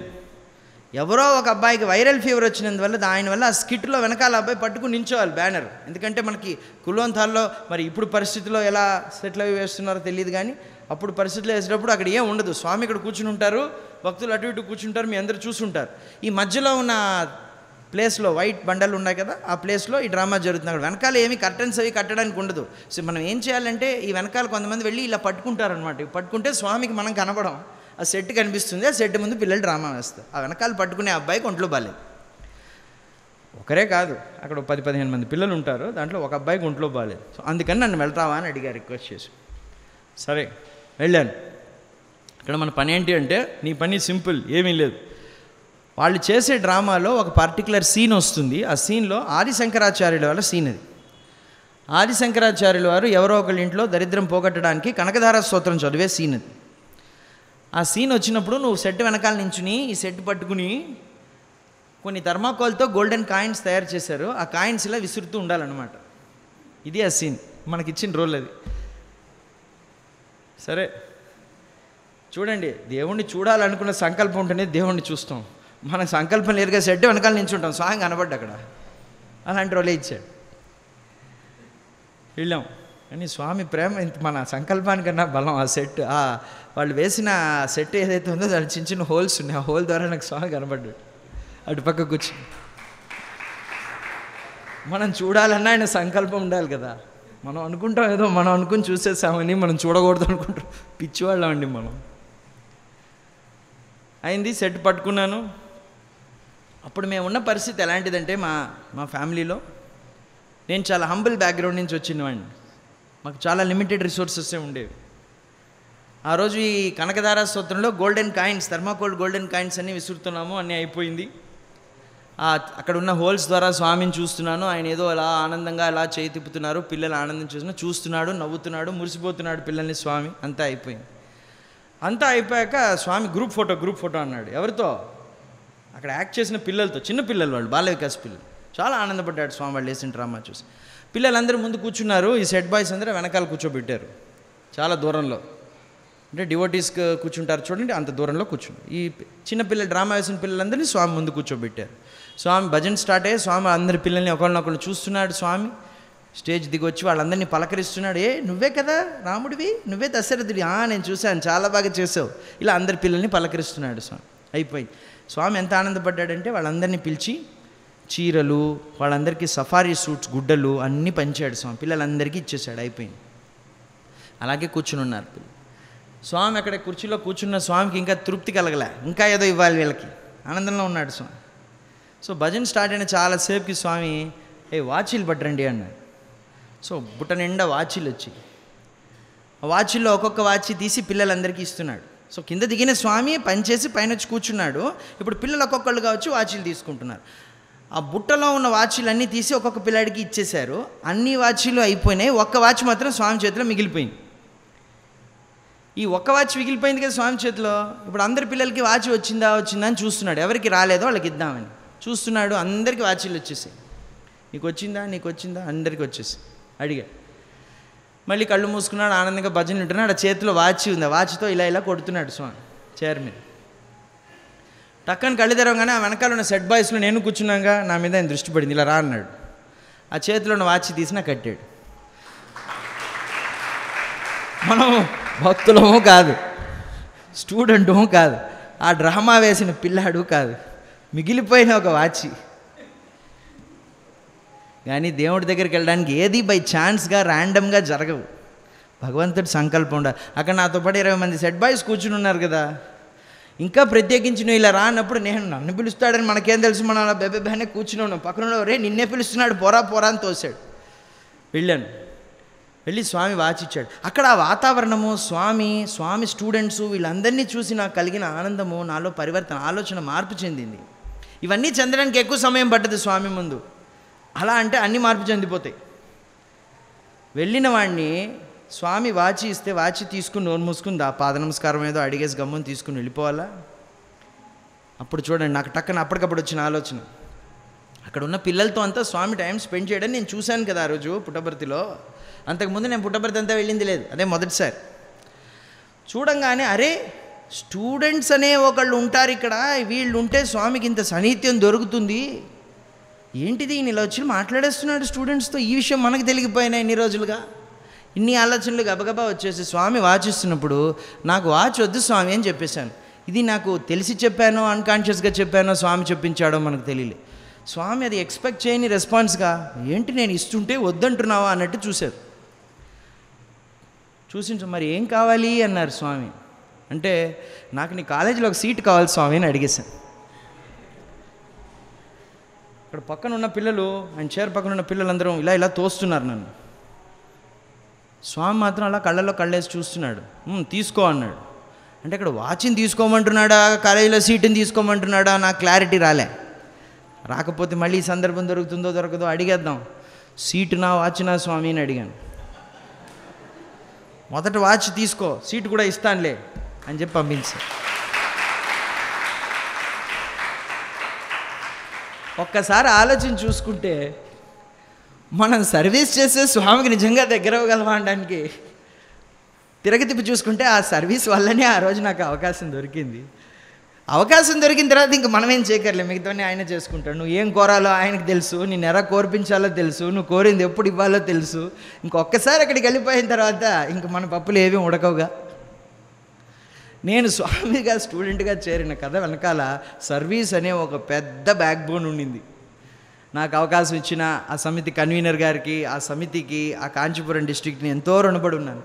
ఎన్ని జన్మలెత్తిన ఇలాంటి అవకాశానికి వాళ్ళు నాకు కల్పించిన ఆ రోజు ఎవరి పాపం ఏ కనబిడ్డో ఆ అబ్బాయికి వైరల్ ఫీవర్ రావడం వల్ల నాకు అవకాశం దొరికి అవతార పురుషుడు సరదాగా అంటాడో ఊరికే అంటాడో చెప్పిన మాట అబద్ధం అయితే కాదు, నిజంగా నెక్స్ట్ టైం నేను అప్లై చేయగానే నాకు సీటు దొరికింది, స్వామి స్టూడెంట్ అవ్వగలిగాను. సో సర్వీస్ అనేది మనల్ని నిజంగా దేవుడి దగ్గరికి తీసుకెళ్తుంది అంటే తీసుకెళ్తుంది. నా జీవితంలో జరిగిందే దానికి ఒక పెద్ద ఉదాహరణ. మనం ఇంకో విషయం కూడా ఆలోచించుకోవాలి. మనం సర్వీస్ చేస్తున్నప్పుడు మనకు ఇంకో రకమైన ఆలోచనలు కూడా వస్తాయి. ఎలాంటి ఆలోచనలు వస్తాయంటే, మనం ఇక్కడ సర్వీస్ చేస్తున్నామే, మరి మన ఇంట్లో వాళ్ళకి ఏమైనా కావాల్సి వస్తే ఎవరు చూసుకుంటారు, అది వదిలేసి మనం ఇక్కడ సర్వీస్ చేయడం కరెక్టేనా, ఇలాంటి ఆలోచనలు కూడా మనకు చాలాసార్లు వస్తుంటాయి కదా. అంటే నార్మల్గా అందరికీ వచ్చే విషయాలే నేను మాట్లాడుతున్నాను. నేను స్టూడెంట్గా ఉన్న ఒక సందర్భంలో అక్కడ పుట్టబర్తిలో మా తల్లిదండ్రులు హైదరాబాద్లో ఉండేవారు. అప్పుడు ఆ 2 ఏళ్ళు నేను అక్కడ ఎంబీఏకి చేరాను. చేరిన తర్వాత స్వామి చాలా విధాలుగా ఏడిపించడాలు, అల్లరి చేయడాలు, లీలలు చేయడాలు అవన్నీ ఒక పక్క సాగుతూ ఉండగా, నాకు స్వామి దగ్గర బొమ్మలేసి స్వామికి చూపించగలిగిన ఒక అవకాశాన్ని స్వామి కల్పించారు. అవకాశాన్ని సద్వినియోగం చేసుకునే ఒక ఇన్ఫ్రాస్ట్రక్చర్ కూడా స్వామి క్రియేట్ చేసి ఇచ్చారు. ప్రతిరోజు ఏం బొమ్మ వేయాలో స్వామి ముందుగా నాకు చెప్పేవారు. అది ఎవరికి వినపడకుండా నా దగ్గరికి వచ్చి చెప్పేవాడు. అలాగే వేసిన బొమ్మని ఎవరికి చూపకుండా మొదట స్వామికే చూపించాలన్న భావం కూడా నాలో ఉండేది. అంటే మనం ఎవరో చూసిన వస్తువు అంటే ఎవరో తిన్న సాదాన్ని మనం ప్రసాదంగా ఎలా పెట్టగలమో పెట్టలేము. అందుకని బొమ్మ వేసి దాన్ని దాచిపెట్టి ఫస్ట్ స్వామి చూడాలి దాన్ని అన్న భావంతో ఆ ఫేస్ ఆఫ్ లైఫ్ చాలా ఆనందంగా, ఎంతో ఒక ప్రతిరోజు స్వామి అడగడము, అది వేయడము, దాని మీద స్వామి కమెంట్స్ ఇవ్వడము, ఇలా వేయకూడదు అలా వేయాలని చెప్పడము, కొన్ని బొమ్మలు తీసి స్వామి అక్కడికి వచ్చిన అతిథులకి గిఫ్ట్గా ఇవ్వడము, ఇస్తున్నప్పుడు స్వామి గర్వంగా నా స్టూడెంట్ వేశాడు అని చెప్పుకోవడము, ఇంతకన్నా ఒక పెద్ద ఎన్ని జన్మలెత్తినా ఇలాంటి అవకాశం దొరకదు. అలాంటి ఫేజ్ నడుస్తున్న ఒక సందర్భంలో ఒకరోజు నన్ను స్వామి వివేకానంద స్వామి బొమ్మ వేయమన్నారు. వివేకానంద స్వామి బొమ్మ నేను వేశాను. అది న్యూస్ పేపర్లో పెట్టి పెట్టుకున్నాను. స్వామి పిలిస్తే పట్టుకెళ్ళి చూపిద్దామని. భజన స్టార్ట్ అయిపోయింది. స్వామి జనరల్గా అలా రౌండ్స్ వచ్చేటప్పుడే జనరల్గా మోస్ట్ ఆఫ్ ద టైం నా బొమ్మలు చూసేసేవారు. కొన్ని సందర్భాల్లో పైన స్టేజ్ మీదకి ఎక్కాక పిలిచి చూసేవారు. ఆ రోజు నన్ను చూడలేదు, పైకి వెళ్ళిపోయారు, స్వామి కూర్చున్నారు. భజనలు కూడా మొదలైపోయాయి. ఇంకా భజనలు మొదలైపోయాక స్వామి ఆనందమయంగా భజనలు వింటూ ఉంటారు. ఇంకా పిలిచి నన్ను చూసే అవకాశాలు బహుశా తక్కువ. అందుకని నేను అది మూసేసి పేపర్ కింద పెట్టి నేను భజన చేసుకుంటున్నాను. సడన్గా భజన మధ్యలో స్వామి కళ్ళు తెరిచి చూసి ఇలా రా అన్నారు. బొమ్మ చూడడానికి పిలుస్తున్నారనే కదా అనుకుంటాను, అదే ఎదురు చూస్తున్నాను. సో బొమ్మ తీసుకుని వెళ్ళాను. చూశాడు, బాగుంది, చాలా బాగుంది, బాగా వేసాము. పేపర్ మూసేశాడు. మూసేసి సడన్గా విభూతి సృష్టించి ఇచ్చాడు. ఎందుకు ఇస్తున్నాడో మనకు తెలియదు. అంటే నాకేం అర్థమైందంటే, ఎప్పుడు వేయనంత ప్రసన్నత స్వామి బహుశా ఈ బొమ్మలో చూసేసాడేమో, మనంత ఆనంద పెట్టేసామేమో స్వామిని, వాళ్ళ అంత ప్రసన్నుడైపోయి మనకి విభూతి ఇచ్చేస్తున్నాడేమో అన్న భావం అయితే ఫస్ట్ వచ్చింది. స్వామి ఇవ్వంగానే జనరల్గా చాలా సందర్భాల్లో స్వామి వెంటనే తినేయని చెప్పేవారు ప్రసాదం. అది నాకు గుర్తొచ్చి వెంటనే తినడానికి నేను ప్రయత్నించాను అక్కడ విభూతి. ఎందుకంటే కింద పడిపోతే అవకాశం పోతుంది కదా, భగవత్ ప్రసాదం ఇవ్వగానే తినేద్దాం. తింటుంటే స్వామి ఆగమన్నారు. ఆగమని లోపల నుంచి ఒక పేపర్ తెప్పించారు. ఈ పేపర్లో కట్టమన్నారు విభూతిని. కట్టాక ఇది అప్పాక్కుడు అన్నారు స్వామి. అంటే మోస్ట్ ఆఫ్ ద సందర్భంలో స్వామి తమిళ్లోనే మాట్లాడేవారు నాతో. అప్పాక్కుడు అంటే మీ తండ్రికి ఇది అందచేయి అని చెప్పారు స్వామి ఈ విభూతిని. అది నేను ఎదురు చూడని ఒక విషయం. ఆ రోజు తండ్రికి అందచేయి అనగానే ఆ రోజు మందిరం నుంచి దర్శనం అయిపోయింది. వచ్చాను, నేను ఇంటికి ఫోన్ చేశాను. ఇలా బహుశా ఇలా అయిందమ్మా అని మా తల్లిగారికి ఫోన్ చేసి చెప్పాను. ఇలా అయింది, స్వామి వాళ్ళ మందిరంలో ఉన్న బొమ్మ చూశారు, విభూతి ఇచ్చి తండ్రికి అందజేయమన్నారు. నేను కొరియర్ చేస్తున్నాను ఇక్కడి నుంచి, ఎలా ఉన్నారు ఇంట్లో అందరూ బాగానే ఉంది కదా అని అడిగాను. ఇప్పుడు మా అమ్మగారు చెప్పిన విషయం ఇది. ఆ రోజు పొద్దున మా అమ్మగారు మా తండ్రి గారు ఇద్దరు మన హైదరాబాదులో ఒక సమితిలో సత్యనారాయణ వ్రతం జరుగుతుంటే వాళ్ళు ఆ సత్యనారాయణ వ్రతం చేసుకోవడానికి వెళ్ళారని, అది చేసుకుంటున్నప్పుడు ఆ వ్రతం చేసేటప్పుడు మనం ఉపవాసం ఉంటాం కదా, పూజ కార్యక్రమం అంతా కథ అంతా అయ్యి అక్షింతలు వేసేంత వరకు. అలా ఉన్న సందర్భంలో మా తండ్రి గారికి కళ్ళు తిరిగి పడిపోయారని, పడిపోయినప్పుడు ఒక రాయి మీద తల తగిలిందని, దానివల్ల ఆయన అన్కాన్షియస్ అయిపోయారని మా మదర్ నాకు అప్పుడు ఫోన్లో చెప్పారు. అంటే నువ్వు అక్కడ ఉన్నావు, స్వామి ప్రతిరోజు నీకు బొమ్మలు చూపించే అవకాశం ఇస్తున్నారు, ఒక స్వామిని ఆనంద పెట్టగలిగే ఒక సేవ అది. దాంట్లో నీకు ఇబ్బంది కలుగుతుంది, ఈ విషయం తెలిస్తే నువ్వు బహుశా వస్తావేమో అని మేము చెప్పలేదు, ఇది వల్ల జరిగింది అని మా అమ్మ చెప్పారు. ఆ రోజు నాకు ఏమనిపించింది అంటే, మనం అక్కడ చూస్తున్న స్వామి మాత్రం కాదు స్వామి. మనం అక్కడ చూస్తున్నది ఏంటి? మన స్వామి, ఇది మన స్వామి పని, మన స్వామికి సేవ చేసి ఆనంద పెడుతున్నాం, అంతే కదా మనకు తెలిసింది. ఇంతే మనకు తెలిసింది. స్వామి అక్కడ ఏం చూస్తున్నాడు? నువ్వు ఇక్కడ నన్ను ఆనంద పెట్టే సేవ చేస్తున్నావా, అక్కడ నీ వాళ్ళని నేను చూసుకుంటాను అన్నాడు కదా. అది అసలు నా ధర్మం కదా, నా తల్లిదండ్రులను చూసుకోవడం నా ధర్మం. నా ధర్మం కదా, నాకు శరీరాన్ని ఇచ్చిన తల్లిదండ్రులు. ఏ దేవుడు దానికి ముందు మొదట రాడు, ఫస్ట్ తల్లిదండ్రులను చూసుకునే ధర్మం అన్నమాట స్వామి నాకు చెప్పిన విషయం అది.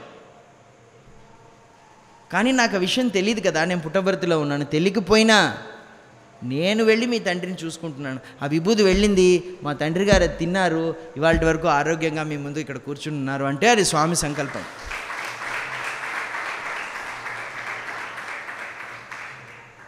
అందుకని మనం సేవ చేస్తున్నప్పుడు మన వారిని మనం చూసుకోలేకపోతున్నామే, ఆ సమయాన్ని సేవకిస్తున్నామే అన్న ఆలోచన రావాల్సిన పని లేదు. ఎప్పుడైతే మనం స్వామి పని అది అని మనం మొదలెట్టి చేయడం పూనుకున్నామో, సంకల్పం కలిగిందో, ఇంకక్కడ స్వామి నీ లోపల దూరి నీ ఆనంద పెట్టడమే కాదు, నువ్వు చేయాల్సిన పనులని, నీ వారిని, నీ ధర్మాలని కూడా చేయడానికి అనుకూలమైన ఒక ఇన్ఫ్రాస్ట్రక్చర్ స్వామే క్రియేట్ చేసిస్తారు. ఇది నేను స్వయంగా అనుభవించాను. అందుకని మనం సర్వీస్ చేసేటప్పుడు ఇలాంటి ఆలోచనని మనం ఎంకరేజ్ చేయాల్సిన పని లేదు. ఇంత మాత్రాన మనం ఇంట్లో ఉన్న పనులన్నీ, ధర్మాల్ని మానేసుకుని సర్వీస్ ఎక్కడో చేయాలన్న ఆలోచనని స్వామి ఎప్పుడు ఎంకరేజ్ చేయలేదు. దాన్ని మనం అలా తప్పుగా అర్థం చేసుకోకూడదు.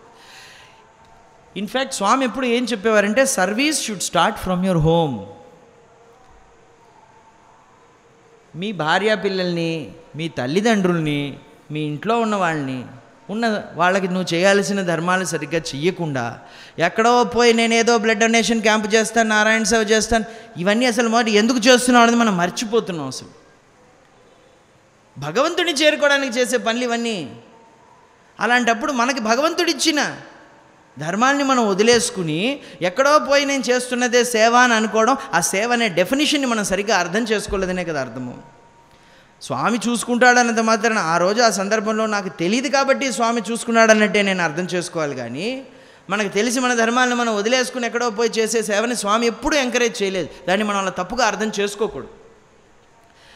దీనికి స్వామి చాలా సందర్భాల్లో ఎన్నో మనకి ఇండికేషన్స్ ఇచ్చారు. అంటే దీన్ని మనం ఎలా చూడాలి అంటే, సర్వీస్ అనేది it should start from our home first.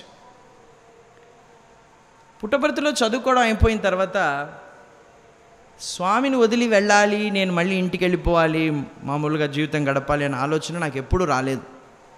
ఆ 2 ఏళ్లలో కలిసిన బంధము చాలా దృఢంగా స్వామి మీద ఒక ఆకర్షణని, ఒక ప్రేమని, అది విడిచి వెళ్ళిపోతామన్న ఆలోచన ఎప్పుడు రాలేదు నాకు. వెళదామని నన్ను ప్రిపేర్ చేసుకోలేదు. కానీ ఎంబీఏ అయిపోయింది. ఎంబీఏ అయిపోగానే కొడైకెనాల్ తీసుకువెళ్ళి, కొడైకెనాల్లో ఏం కావాలి, ఏం చేస్తున్నావు నువ్వు అని మెల్లిగా మాటలు మొదలెడితే స్వామి, ఎంబీఏ అయిపోయింది స్వామి. ఎంబీఏ అయిపోయిందంటే ఏమర్థం అంటే, ఇంకా నన్ను హాస్టల్లో ఉండనివ్వరు అక్కడ. ఇంకా డైలీ పొద్దున్న లేచి కాలేజీకి వెళ్ళి, సాయంత్రం అయితే మందిరికి వెళ్ళి స్వామితో రొమాన్స్ చేయడం, బొమ్మలు చూపించి అదంతా అయిపోయిందని అర్థం. ఇంకా స్వామి స్పెషల్గా మనకి ఏదైనా అక్కడ ఉద్యోగమో ఏదో కల్పిస్తే కానీ మనం అక్కడ ఉండలేం. ఫార్మల్గా అక్కడ ఉండాల్సిన టైం అయిపోయింది. సో నా మనసులో దృఢంగా ఏముండేదేంటి అంటే, స్వామి ఎట్లాగో అట్లా మనకు అక్కడ ఉండే అవకాశం కల్పిస్తాడు.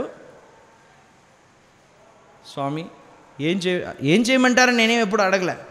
ఎంబీఏ అయిపోయింది స్వామి, ఏం చేస్తున్నావు అంటే ఎంబీఏ అయిపోయింది. అయిపోయిందా అంటే ఏంటి, ఇంకా బయలుదేరిపోతామనేగా అర్థం అన్నట్టే నాకు అర్థమైంది.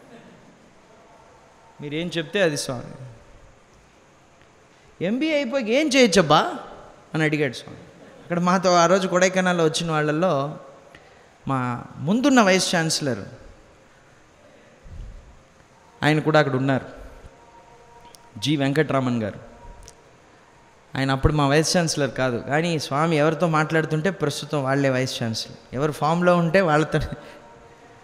సో వైస్ ఛాన్సలర్ ఏం చేస్తే బాగుంటుంది, ఎంబీఏ అయిపోయింది ఈ అబ్బాయికి, మనవాడే, ఏం చెప్పను అని అడిగారు. అంటే ఇప్పుడు స్వామి చెప్తారా ఆయన చెప్తారా? ఆయన స్వామి దగ్గరికి వచ్చి వినయంగా, స్వామి ఎంబీఏ అయిపోతే పిల్లలు దానిపైన చదువుకోవడానికి ఇంకా ఏమీ లేదు, పిహెచ్డి కావాలంటే చేయొచ్చు, లేకపోతే ఉద్యోగం చేసుకోవచ్చు స్వామి అని చెప్పాడు. పిహెచ్డియా? పిహెచ్డి వద్దు, ఏమొద్దు, ఇప్పుడు నీకు పోయి ఉద్యోగం చేయండి. ఉద్యోగం చేయంటే మనకు ఆలోచన ఏమొస్తుంది, మరి ఇప్పుడు సెంట్రల్ ట్రస్ట్లో ఉద్యోగం ఇస్తాడా, అడ్మినిస్ట్రేటివ్ బ్లాక్లో ఉద్యోగం ఇస్తాడా మనకు స్వామి? ఇదే ఆలోచన. నేను చెప్తానులే కూర్చో అన్నాడు. అయింది.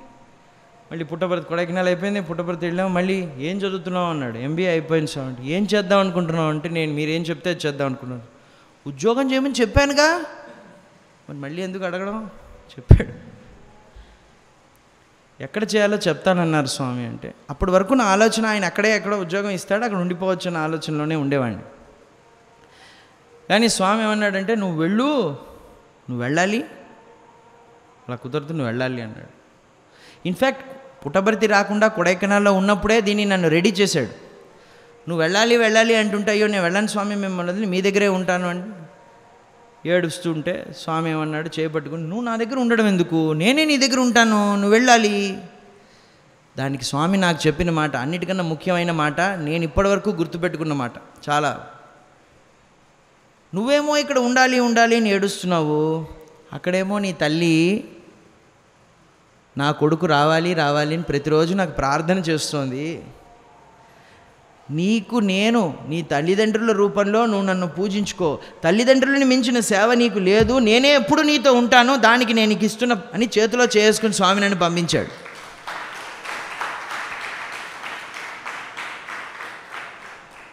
మొన్న మధ్యనే మా తల్లిగారు కాలం అయ్యారు, స్వామితో వెళ్ళి కలిసిపోయారు, ఆవిడ భౌతిక శరీరం వదిలేసి. ఆ రోజు నుంచి ఈ రోజు వరకు నాకు స్వామి నన్ను చేయమన్న సేవని మాత్రమే నేను చేస్తూ వచ్చాను. నా తల్లిదండ్రుల్ని చూసుకోవడమే ఒక పెద్ద సేవ. ఆ సేవని మనం మానేసి ఇంకా ఏ సేవకి దానికి సబ్స్టిట్యూట్గా మనం చేసిన ఈ లోకంలో ఏ సేవ దానికి సరి తూగదు. మన ఇంట్లో నుంచే సేవ మొదలవ్వాలి. ఆ భావం మనం కలిగించడానికి మన ఇంట్లో ఉన్న తల్లిదండ్రులే మనకున్న మొదటి సాయిబాబా. మనకున్న కస్టమైజ్డ్ పర్సనలైజ్డ్ స్వామి మన ఇంట్లో ఉన్నాడు. మన అందరికీ కనబడే స్వామి యూనివర్సల్ స్వామి. మరి నీ ప్రాబ్లమ్స్, నువ్వు అన్నం తిన్నావా, నువ్వు ఆనందంగా ఉన్నావా అని చూసే స్వామి ఒకడు మన ఇంట్లో ఉన్నాడు కదా, అది మన తల్లిదండ్రులు. మనకంటూ ఇచ్చిన స్వామి ఈ జన్మకి మన తల్లిదండ్రులు. మన సేవ అక్కడి నుంచే మొదలవ్వాలని ఏదో యూనివర్సల్గా స్వామి చెప్పిన మాట కాదు, నాకు ప్రత్యేకించి నా చేతిలో చేసుకున్నప్పుడు స్వామి నాతో అన్న మాట అది.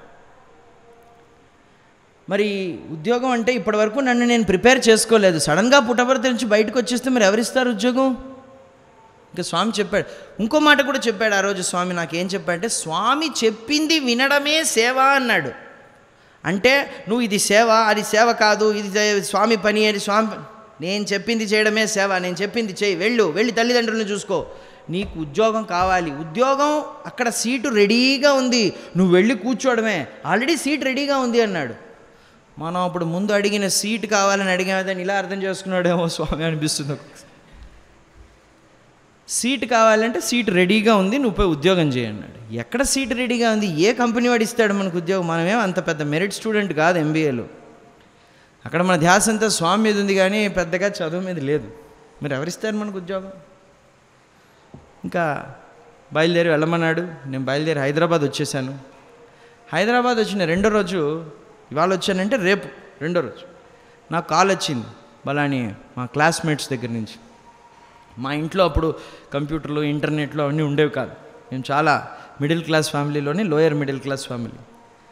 సో మెయిల్స్ అవి రావడం, మెయిల్స్ చెక్ చేసుకునే అంత స్థితి మా ఇంట్లో లేదు.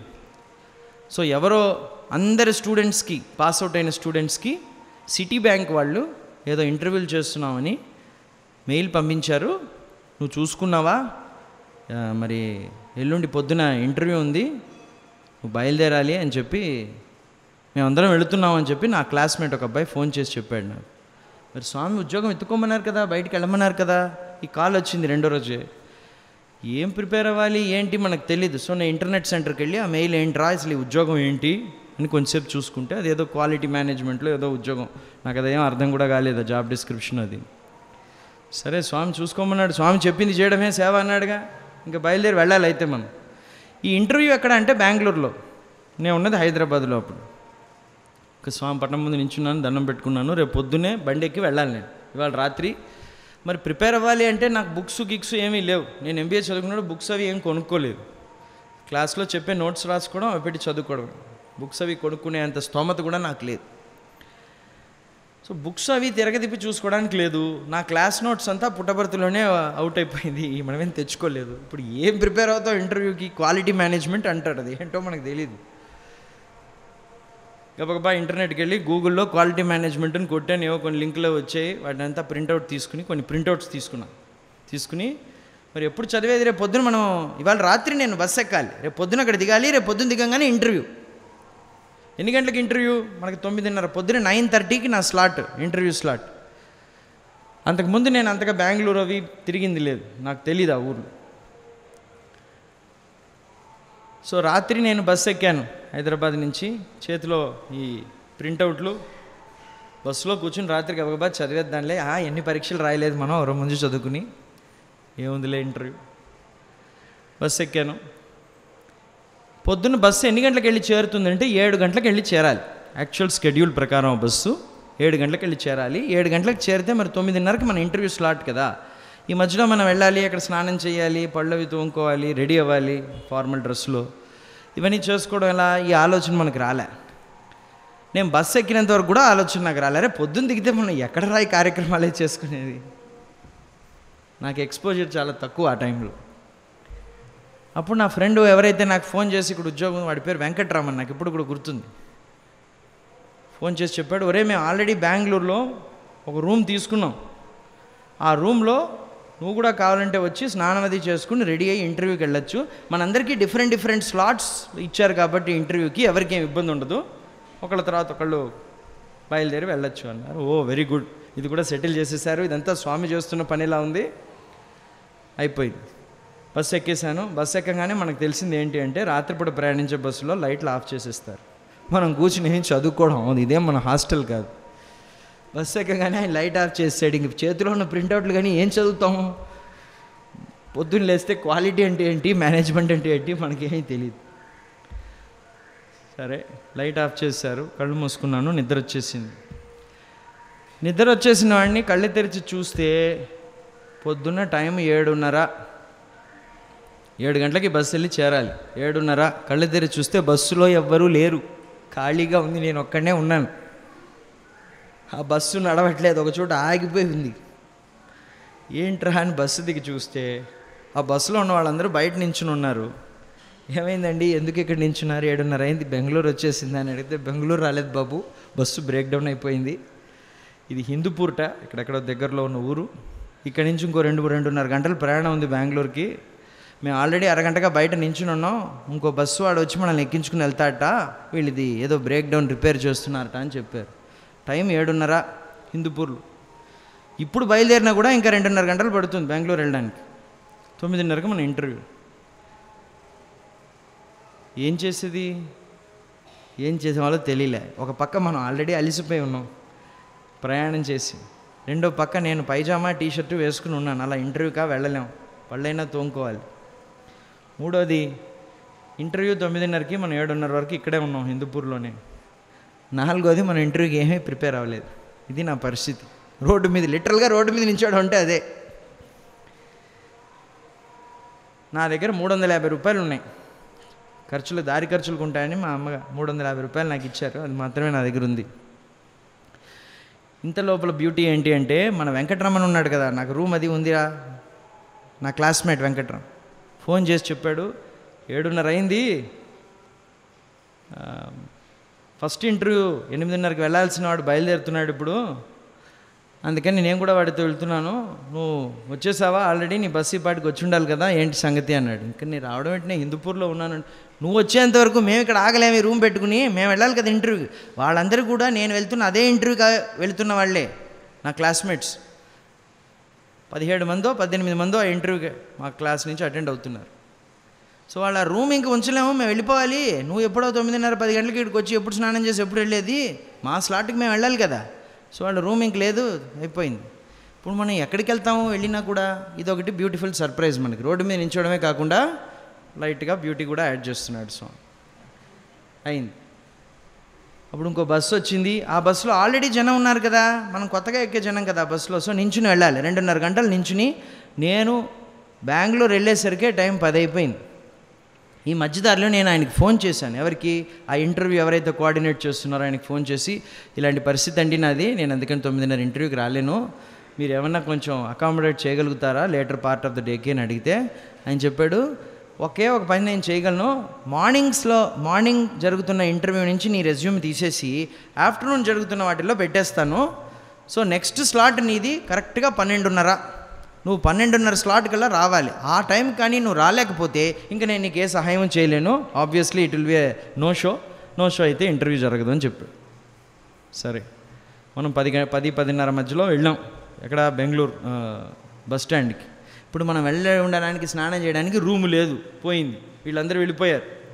ఇప్పుడు ఎక్కడ స్నానం చేయాలి, ఏం చేయాలి తెలీదు, మనకు ఆ భాష రాదు. ఇటు అటు తిరిగి చూశాను, ఆ బస్ స్టాండ్లో కొన్ని పబ్లిక్ టాయిలెట్స్ కనిపించాయి. అది ఆ అవకాశం మనం వదులుకున్నామంటే మళ్ళీ మనం వెళ్ళి ఈ ఊరు పేరు తెలియని ప్రదేశంలో ఎక్కడ వెళ్ళి ఎవరిని అడిగి ఎక్కడ స్నానం చేసి ఎప్పుడు రెడీ అవుతాం? ఈ పబ్లిక్ టాయిలెట్లోకి వెళ్ళి స్నానం చేద్దామని నేను డిసైడ్ అయ్యాను. ఇక్కడ ఒకే గుంపులుగా మనుషులు, అది బెంగళూరు బస్ స్టాండ్, ఆబ్వియస్లీ అలాగే ఉంటుంది. ఒకే కంపు, గుంపులుగా మనుషులు. ఆల్రెడీ అలిసిపోయి ఉన్నాను, నిన్న రాత్రి తిన్నదే, దాని తర్వాత ఏమీ తినలేదు, ఆకలేస్తుంది. చేతిలో ఉన్న 350 రూపాయలు అయిపోయాయి అనుకోండి, ఇంకేదైనా ఎమర్జెన్సీ వస్తే మనకు కష్టం అవుతుంది. నా ఫైల్లో నా ఒరిజినల్ సర్టిఫికేట్స్ ఇవన్నీ ఉన్నాయి. సో ఇప్పుడు నేను లోపలికి వెళ్ళి ఆ పబ్లిక్ టాయిలెట్లో స్నానం చేయాలంటే నా బ్యాగ్ ఎవరైనా చూసుకోవాలి. ఎవరు చూసుకుంటారు అక్కడ? ఎవరికి తెలుసు? ఎవరో ముఖమోహం తెలియని వాళ్ళకి ఇచ్చేసి 350 రూపాయలు దొంగతనం చేస్తాడంటే నాకు అదే అక్కడ అపూర్వం. ఒరిజినల్ సర్టిఫికేట్లు అవి ఉన్నాయి. ఏం చేయాలో తెలియలేదు. ఆ టాయిలెట్ దొరకడమే కష్టం. మొదటి లోపల దూరడానికి అదొక మ్యూజికల్ చైర్ లాంటిది. వస్తున్నవాళ్ళు వస్తున్నారు, పోతున్నారు. ఆల్టర్నేటివ్గా నేను బట్టలు మార్చుకుని ఈ బట్టలతోనే వెళదాం అనుకున్నా కూడా కుదరదు. ఎందుకంటే ఇది స్వామి చెప్పి మనం చేస్తున్న కార్యం. పళ్ళు గిళ్ళు తోముకోకుండా ఇలాంటి కార్యక్రమం చేయడానికి మనసొప్పలే. ఏం చేయాలో తెలియకపోతే ఎక్కడి నుంచో ఒక మహానుభావుడు వచ్చాడు. ఒక మంచి చార్మింగ్ యంగ్ బాయ్ వచ్చాడు. హలో, నా పేరు దేవ్ అండి, మీరు ఎవరికైనా వెతుకుతున్నారా అని అడిగాడు. ఎవరి కోసం వెతకట్లేను ఆయన, ఇవి ఎవరైనా చూసుకుంటే నేను పోయి 5 నిమిషాలు స్నానం చేసి వస్తాను, బట్టలు మార్చుకుని నేను ఫార్మల్ డ్రెస్లో ఇంటర్వ్యూకి వెళ్ళాలి అని చెప్పి. దానికే ఉంది, నేను చూసుకుంటాను కదా, మీరు వెళ్ళి రండి అన్నాడు. ఈ అబ్బాయి కూడా ముక్కుమని తెలియని వాడే, కానీ చూస్తే ఒక యంగ్ ఎడ్యుకేటెడ్ బాయ్ లాగా అనిపించాడు. చూడంగానే కొంచెం నమ్మకం కలిగింది. అండ్ ఆ ప్రాంతీయ భాషలో మాట్లాడకుండా మన భాషలో మాట్లాడాడు కాబట్టి కొంచెం నమ్మకం కలిగింది. సో ఈ బ్యాగు నా దగ్గర ఉన్న 350 రూపాయలు సర్టిఫికేట్లో అబ్బాయికి ఇచ్చి నేను గబగబా స్నానం చేసి ఆటో పట్టుకుని, అబ్బాయి అయిపోగానే ఆల్ ద బెస్ట్ అది చెప్పాడు. నాకు ఆటో పట్టి ఎక్కించాడు, లోకల్ భాషలో మాట్లాడి విష్ చేశాడు. చాలా సంతోషంగా నన్ను ఆటో ఎక్కించాడు. నేను ఇంటర్వ్యూకి వెళ్ళాను. కరెక్ట్గా 12:30 నేను వెళ్ళేసరికి ఇంటర్వ్యూ, అదే నా స్లాట్. ఒక 5 నిమిషాలు నేను లేట్గా వెళ్ళినా కూడా నా వల్ల కాదు, నా కళ్ళు తిరుగుతున్నాయి, నేను ఏమీ తినలేదు. ఇంటర్వ్యూ నేను ఎలాగో సరిగ్గా చేయలేనని నాకు తెలుసు. స్వామి చెప్పిన పని చేయడమే సర్వీస్ అన్నాడు కదా, అది గుడ్డిగా మనం చేస్తున్నాం అంతే. ఆడికి వెళ్ళంగానే ఆ ఇంటర్వ్యూ చేసి ఆయన బయటకు వచ్చాడు. బయటకు వచ్చి ఆ నెక్స్ట్ క్యాండిడేట్ ఎవరు బాబు, విజయసుందర్ ఎవరు అని అడిగారు. నేను నించున్నాను. నాకు ఒక చిన్న రిక్వెస్ట్, నాకు ఆకలేస్తుంది, నేనేం తినలేదు, నేను వెళ్ళి తినేసి వస్తాను, ఒక ½ అన్ అవర్ డిలే అయితే ఇంటర్వ్యూ నీకు పర్వాలేదా అని అడిగాడు. ఇంతకన్నా మనకేం కావాలి, అలిసిపోయి మనం అప్పుడే వచ్చాం. నువ్వు లంచ్ చేయకపోతే రా, నాతో కలిసి లంచ్ చేసేద్దాం, లంచ్ అయ్యాక నేను ఇంటర్వ్యూ చేస్తాను, వెళ్ళి నాకు కొంచెం లంచ్ చూపించాడండి. ఆ టైంలో ఆయన పెద్ద ఆయన లంచ్ తిన్న తర్వాత కొంచెం వెలుతురు కనబడింది, అంతా కళ్ళు చీకట్లు గమ్ముతున్నాయి. ఇంటర్వ్యూ చేశాడు. ఆయనకు తెలిసిన ప్రశ్నలన్నీ ఆయన అడిగాడు, మనకు తెలిసిన జవాబులు ఏవో మనం చెప్పాం. ఈ మధ్యలో ఏమైందంటే నేను బయట వెయిట్ చేస్తున్నాను కదా, అప్పుడు అక్కడ టీసీఎస్ లోగో కనబడింది. టీసీఎస్కి కింద ఒక ట్యాగ్ లైన్ ఉంటుంది, టాటా కన్సల్టెన్సీ సర్వీసెస్కి ట్యాగ్ లైన్ ఏంటంటే ఎక్స్పీరియన్స్ సర్టెనిటీ అని ఒక ట్యాగ్ లైన్ రాసి ఉంటుంది అడుగు. నాకు ఆ లోగో ఆ ట్యాగ్ లైన్ అన్నీ చూస్తూనే నేను కూర్చున్నాను. కూర్చున్న సందర్భంలో మనకు తెలిసిందేదో మనం చేస్తాం కదా, నాకు తెలిసిందేవో పిచ్చికిత్తలవి గీయడం, బొమ్మలు వేయడం. నేను కూర్చుని వైట్ కాగితం మీద ఒక కార్టూన్ వేశాను. ఇప్పుడు నాకు గుర్తొచ్చింది, స్వామి డిస్కోర్స్లో ప్రతిసారి ఎంజాయ్ మై అన్సర్టెనిటీ అని చెప్పేవారు స్వామి. అలా ఉండే మనము ఇక టీసీఎస్ లోగోలో ఎక్స్పీరియన్స్ సర్టెనిటీకి వచ్చేసామా అని అనిపించింది. ఆ సీన్ని నేను అలా బొమ్మగా వేసుకున్నాను అక్కడ బయట కూర్చున్నప్పుడు, ఇంటర్వ్యూ రూమ్ బయట. ఒక అబ్బాయి అక్కడ కూర్చున్నాడు, తలుపు మీద ఎక్స్పీరియన్స్ సర్టెనిటీ అని రాసింది. ఈ అబ్బాయి ఆలోచిస్తున్నాడు, ఎంజాయ్ మై అన్సర్టెనిటీ అని సాయిబాబా బొమ్మ అది వేసి పెట్టుకుని. ఈ బొమ్మ దీంట్లో పెట్టుకున్నాం కదా. ఇంటర్వ్యూకి ఆయన ఫైల్ అడిగినప్పుడు ఇది కూడా తెలియక నేను ఆయనకి ఇచ్చేసాను. ఆయన నా ఫైల్ చూసినట్టు ఈ బొమ్మ కనబడింది ఆ ఇంటర్వ్యూర్కి. ఆయన 2 ప్రశ్నలు అడిగిన ఆయన ఆపేసి, ఎలాగో 2 ప్రశ్నలకి నేను తప్ప ఆన్సరే చెప్పాను, ఆపేసి అరే ఇదేం బొమ్మ నీ సర్టిఫికేట్స్ ఫైల్లో ఉంది అని అడిగాడు. అరే లేదు సార్ అదేదో పొరపాటున అక్కడ ఉంది, నేను బయట కూర్చున్నప్పుడు వేసిన బొమ్మ అది ఇచ్చేయండి అన్న. లేదు ఇదేదో బాగుంది, ఏంటి బొమ్మ నాకు ఎక్స్ప్లెయిన్ చేయి అన్నాడు. అడిగితే నేను ఎక్స్ప్లెయిన్ చేసినప్పుడు ఇక్కడ ఉన్నది ఎవరు అంటే సత్యసాయి బాబా అండి, నేను అక్కడ చదువుకున్నాను. ఆయన కూడా స్వామి స్టూడెంటే అని అప్పుడు నాకు ఇంట్రడ్యూస్ చేసుకున్నాడు ఆయన. నేను కూడా స్వామి స్టూడెంట్నే, నేను కూడా ఆయన దగ్గర చదువుకున్నాను. వావ్ భలే కనెక్ట్ చేసావే నువ్వు, ఎక్స్పీరియన్స్ అన్సర్టెనిటీని ఎంజాయ్ మై అన్సర్టెనిటీని కనెక్ట్ చేసి వేసావు, బాగుంది. అప్పుడు ఇంకా ఇంటర్వ్యూ వేరేలాగా మారిపోయింది. ఇంకా స్వామి ఆయన అనుభవాలు ఆయన చెప్పుకోవడము, నా అనుభవాలు నేను చెప్పుకోవడం.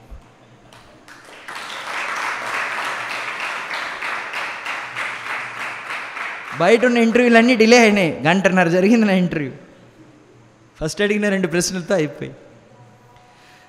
అప్పుడు ఇంకో ఆలోచన ఏమొచ్చిందంటే, ఈయన స్వామి స్టూడెంట్ కాబట్టి మనల్ని సెలెక్ట్ చేసేస్తాడేమో అనుకుంటే, బయట కూర్చున్న క్యాండిడేట్లు అందరూ స్వామి స్టూడెంట్లేనే, ఒక్కడనే కాదుగా. మనకే ఎందుకు ఇవ్వాలి, వాళ్ళు ఎవరికి ఇచ్చినా ఆయనకి స్వామి స్టూడెంట్కి ఇచ్చిన ఒక ఆనందం దొరుకుతుంది కదా. చచ్చా మనకే ఇస్తాడు అనుకోవడం తప్పు. మన ఫ్రెండ్స్ ఆ రోజు అక్కడ 18 మంది ఎవరైతే అటెండ్ అవ్వడానికి వచ్చారో వాళ్ళందరూ స్వామి స్టూడెంట్సేగా. సో ఆయన బహుశా స్వామి స్టూడెంట్కే ఉద్యోగం ఇవ్వాలని పుట్టబర్తి నుంచి పిల్లల్ని ఇంటర్వ్యూకి పిలిచినట్టున్నాడు అని అర్థమైంది. నా ఇంటర్వ్యూ అయిపోయింది, నేను వెళ్ళిపోయిన ఒక 2-3 రోజులు అయింది. వాళ్ళు కాల్ చేశారు నాకు. కాల్ చేసి మీతో శాలరీ డిస్కస్ చేయాలనుకుంటున్నామండి, ఈ శాలరీ మీకు ఓకేనా, నెగోషియేట్ చేసుకుంటారా ఏంటి అన్నారు. శాలరీ డిస్కస్ చేయాలనుకున్నా, ఉన్నది ఒకటే సీటు, ఒక్కరినే హైర్ చేశారు ఆ ఏడాది. ఆ ఒక్క ఉద్యోగం నాకు వచ్చాడు. సీటు రెడీగా ఉంది అన్నాడు స్వామి. ఇదే సీట్ రెడీగా ఉండడం అంటే. ఆ ఉద్యోగానికి నేను చేసిన ప్రయత్నం శూన్యం.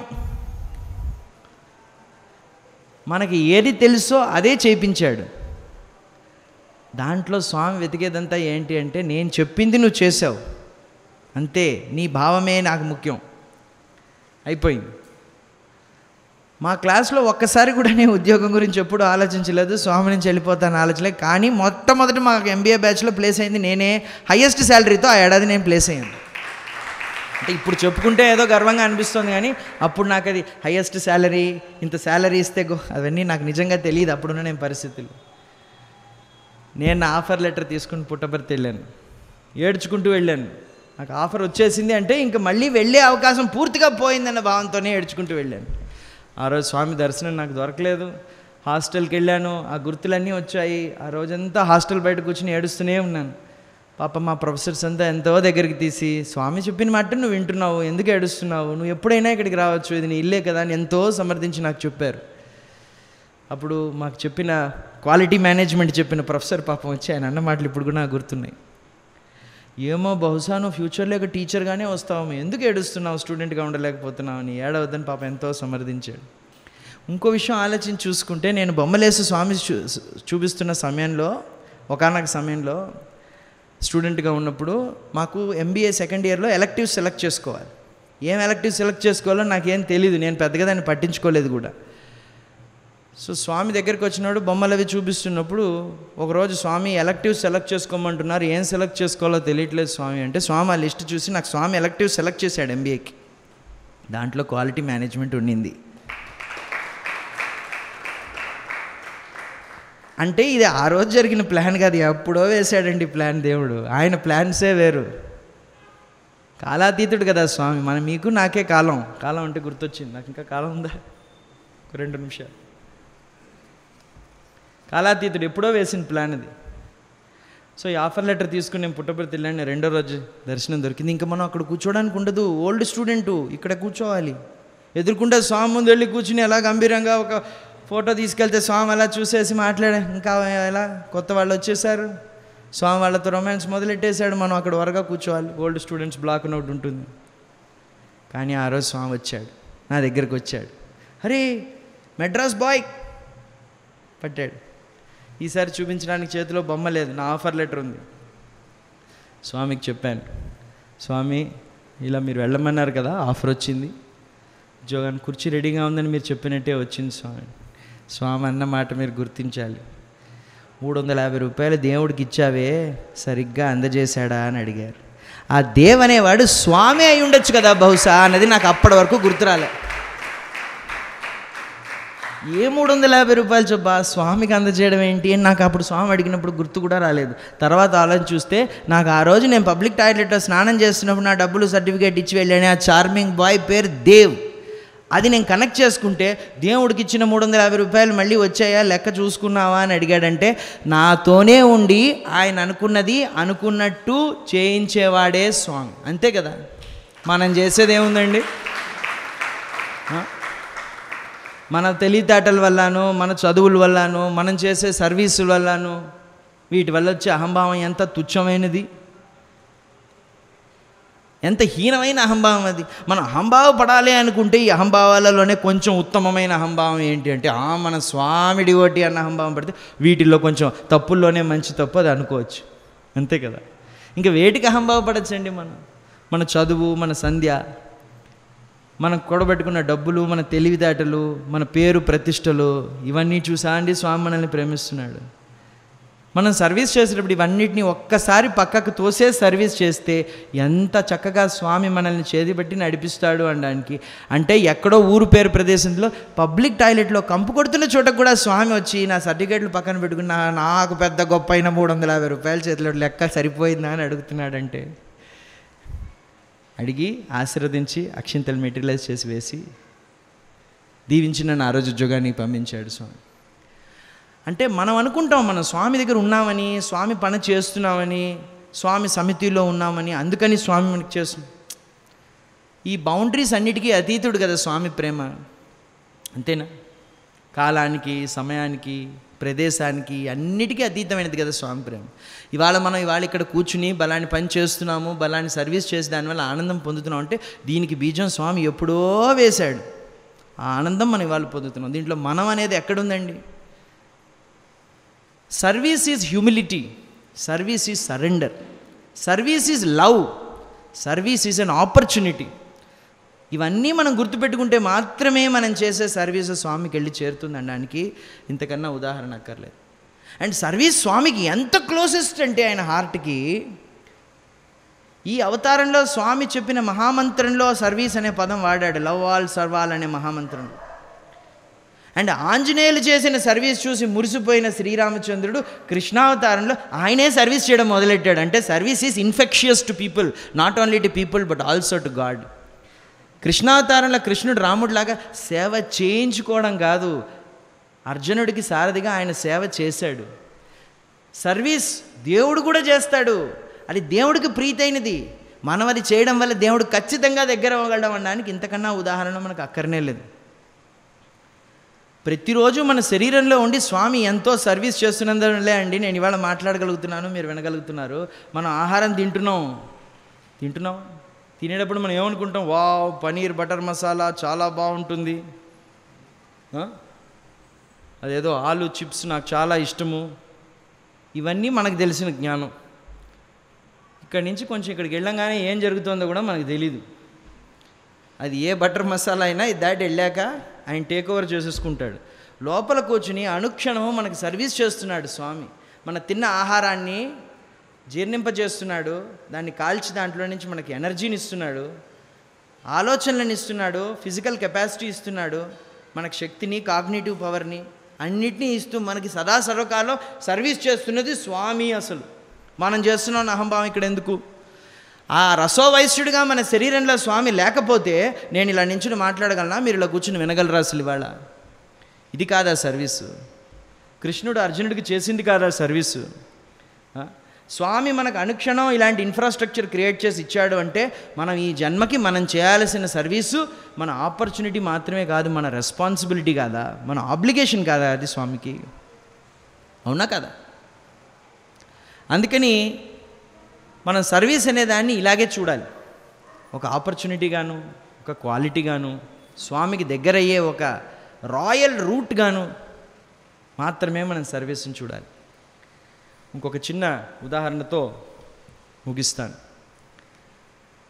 ఒక సందర్భంలో స్వామి పిల్లలందరితో మాట్లాడుతున్నప్పుడు చాలాసార్లు స్వామి అల్లరి పని చేస్తూనే ఉంటారు. ఏం అల్లరి పని అంటే సడన్గా మాట్లాడడం మానేస్తారు, అందరికీ బాధ కలుగుతుంది, అందరూ దాని లోపల ఇంటర్నల్ ఆడిట్ చేసుకుంటూ ఉంటారు. అలా ఇండివిజువల్గా చాలామందికి చేస్తారు. అలాంటి సీజన్ నేను కూడా ఒకటి అనుభవించాను, ఇంకో సందర్భంలో దాని గురించి మాట్లాడుకుందాం. కానీ ఒక్కొక్కసారి ఇది ఇండివిజువల్గా కాదు, గ్రూప్గా చేస్తారు సాంగ్. అంటే ఆ పిల్లలు ఎవరితోనూ మాట్లాడరు, రెడ్డిపక్క వెళ్ళిపోతారు, స్టూడెంట్స్ పక్కే రారు. ఒక సీజన్లో సడన్గా డివోటీస్ అంటే అప్పుడు స్వామి ఎక్కువ టైం స్పెండ్ చేయడం మొదలెడతారు, సర్వీస్ కోఆర్డినేటర్స్తో టైం స్పెండ్ చేస్తారు, కానీ స్టూడెంట్స్ పక్క రాడు సడన్గా. ఎందుకబ్బా ఇలా అని ఒక సందర్భంలో స్టూడెంట్స్ అందరూ వెయిట్ చేశారు, నెల, 2 నెలలు, 3 నెలలు, స్వామి రాడు, పక్క రాడు. అలా మహిళా సైడ్ వచ్చేసి కట్టుకొట్టేసి అలా పైకి వెళ్ళిపోతాడు. ఇంటర్వ్యూలన్నీ డివోటీస్కే వస్తూ ఉంటాయి. ఏదైనా కావాలన్నా కూడా ఇన్ఫర్మేషన్ వెళ్ళదు స్టూడెంట్స్కి. ఫార్మల్గా వార్డెన్ని పిలిచి ఇన్ఫర్మేషన్ చెప్పిస్తాడు. ఇక స్టూడెంట్స్తో ఇంటరాక్షన్సే లేని సమయం అది. ఇప్పుడు ఇది కాదురా పని అని చెప్పి ఇంకప్పుడు చాలా బాగుంటుంది మందిర్లో వినడానికి కూడా. అంటే బాగుంటుందంటే స్వామి మాట్లాడకపోతే బాగుంటుంది, ఇంకా చాలా దుఃఖమైన సందర్భం అది. అండ్ అప్పుడు పాడే భజనలన్నీ చాలా సెలెక్టెడ్గా వెరైటీగా ఉంటాయి. ఎలా ఉంటాయంటే, అరే నువ్వు రావా, మా మొరను ఆలకించవా, నీకు మేము పాడేది వినిపించట్లేదా, కరుణామూర్తి కరగవా, ఇలాంటి భజనలన్నీ ఉన్న పదాలుగా సెలెక్ట్ చేసి అవన్నీ పాడుతూ ఉంటారనమాట మందిర్లో. ఇదంతా ఎంజాయ్ చేస్తాడు స్వామి. అలాంటి సందర్భంలో స్వామి అలా, ఏంటి ఏం కావాలి అన్నారు, అందరు పీకుతుంటే స్టూడెంట్, స్వామి మీరు రావటం లేదు, మాట్లాడటం లేదు స్వామి, ఏం చేయమంటారు. చూడండి వాళ్ళందరూ ఎంత సర్వీస్ చేస్తున్నారు డివోటీస్ అంతా, మీరు వచ్చి మీకు ఈ అవకాశం దొరికితే సద్వినియోగం చేసుకోవట్లేదు, మీరు ఎంత సర్వీస్ చేస్తున్నారు అందరూ, స్వామి దానికి కదా లొంగాలి, నేను వెళ్ళాను, నాకు పని ఉంది అని చెప్పి అలా వెళ్ళిపోతాడు. మాట్లాడు వాళ్ళందరూ. ఇప్పుడు ఒకరోజు ఏమైంది, అందరూ కూర్చుని ఉన్నారు, స్వామి మధ్యలో వచ్చాడు. స్టూడెంట్స్ రమ్మన్నారుగా, వచ్చాను, అయిపోయింది, వెళ్ళిపోతాను. అందరూ Swami please Swami, please Swami, please Swami అని అడుగుతున్నారు స్టూడెంట్స్. స్వామి ఆగి చెప్పాడు, don't say please Swami, you please Swami, then I will come అన్నారు.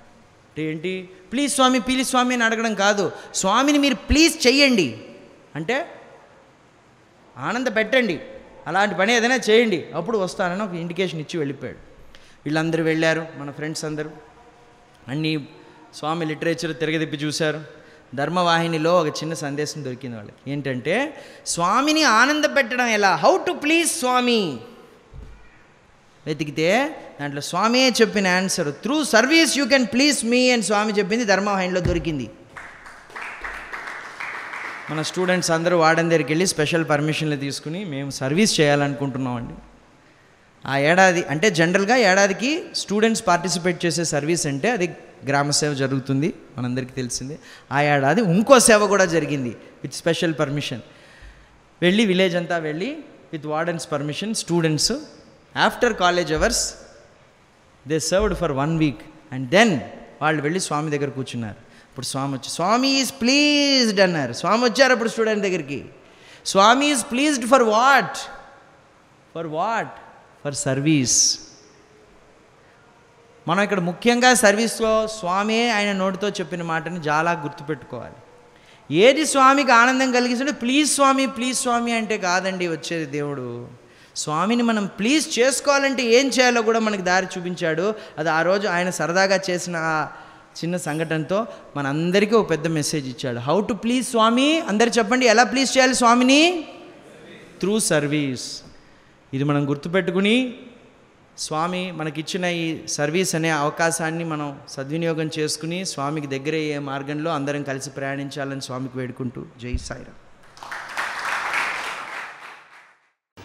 जय बोलो भगवान श्री सत्य साई बाबा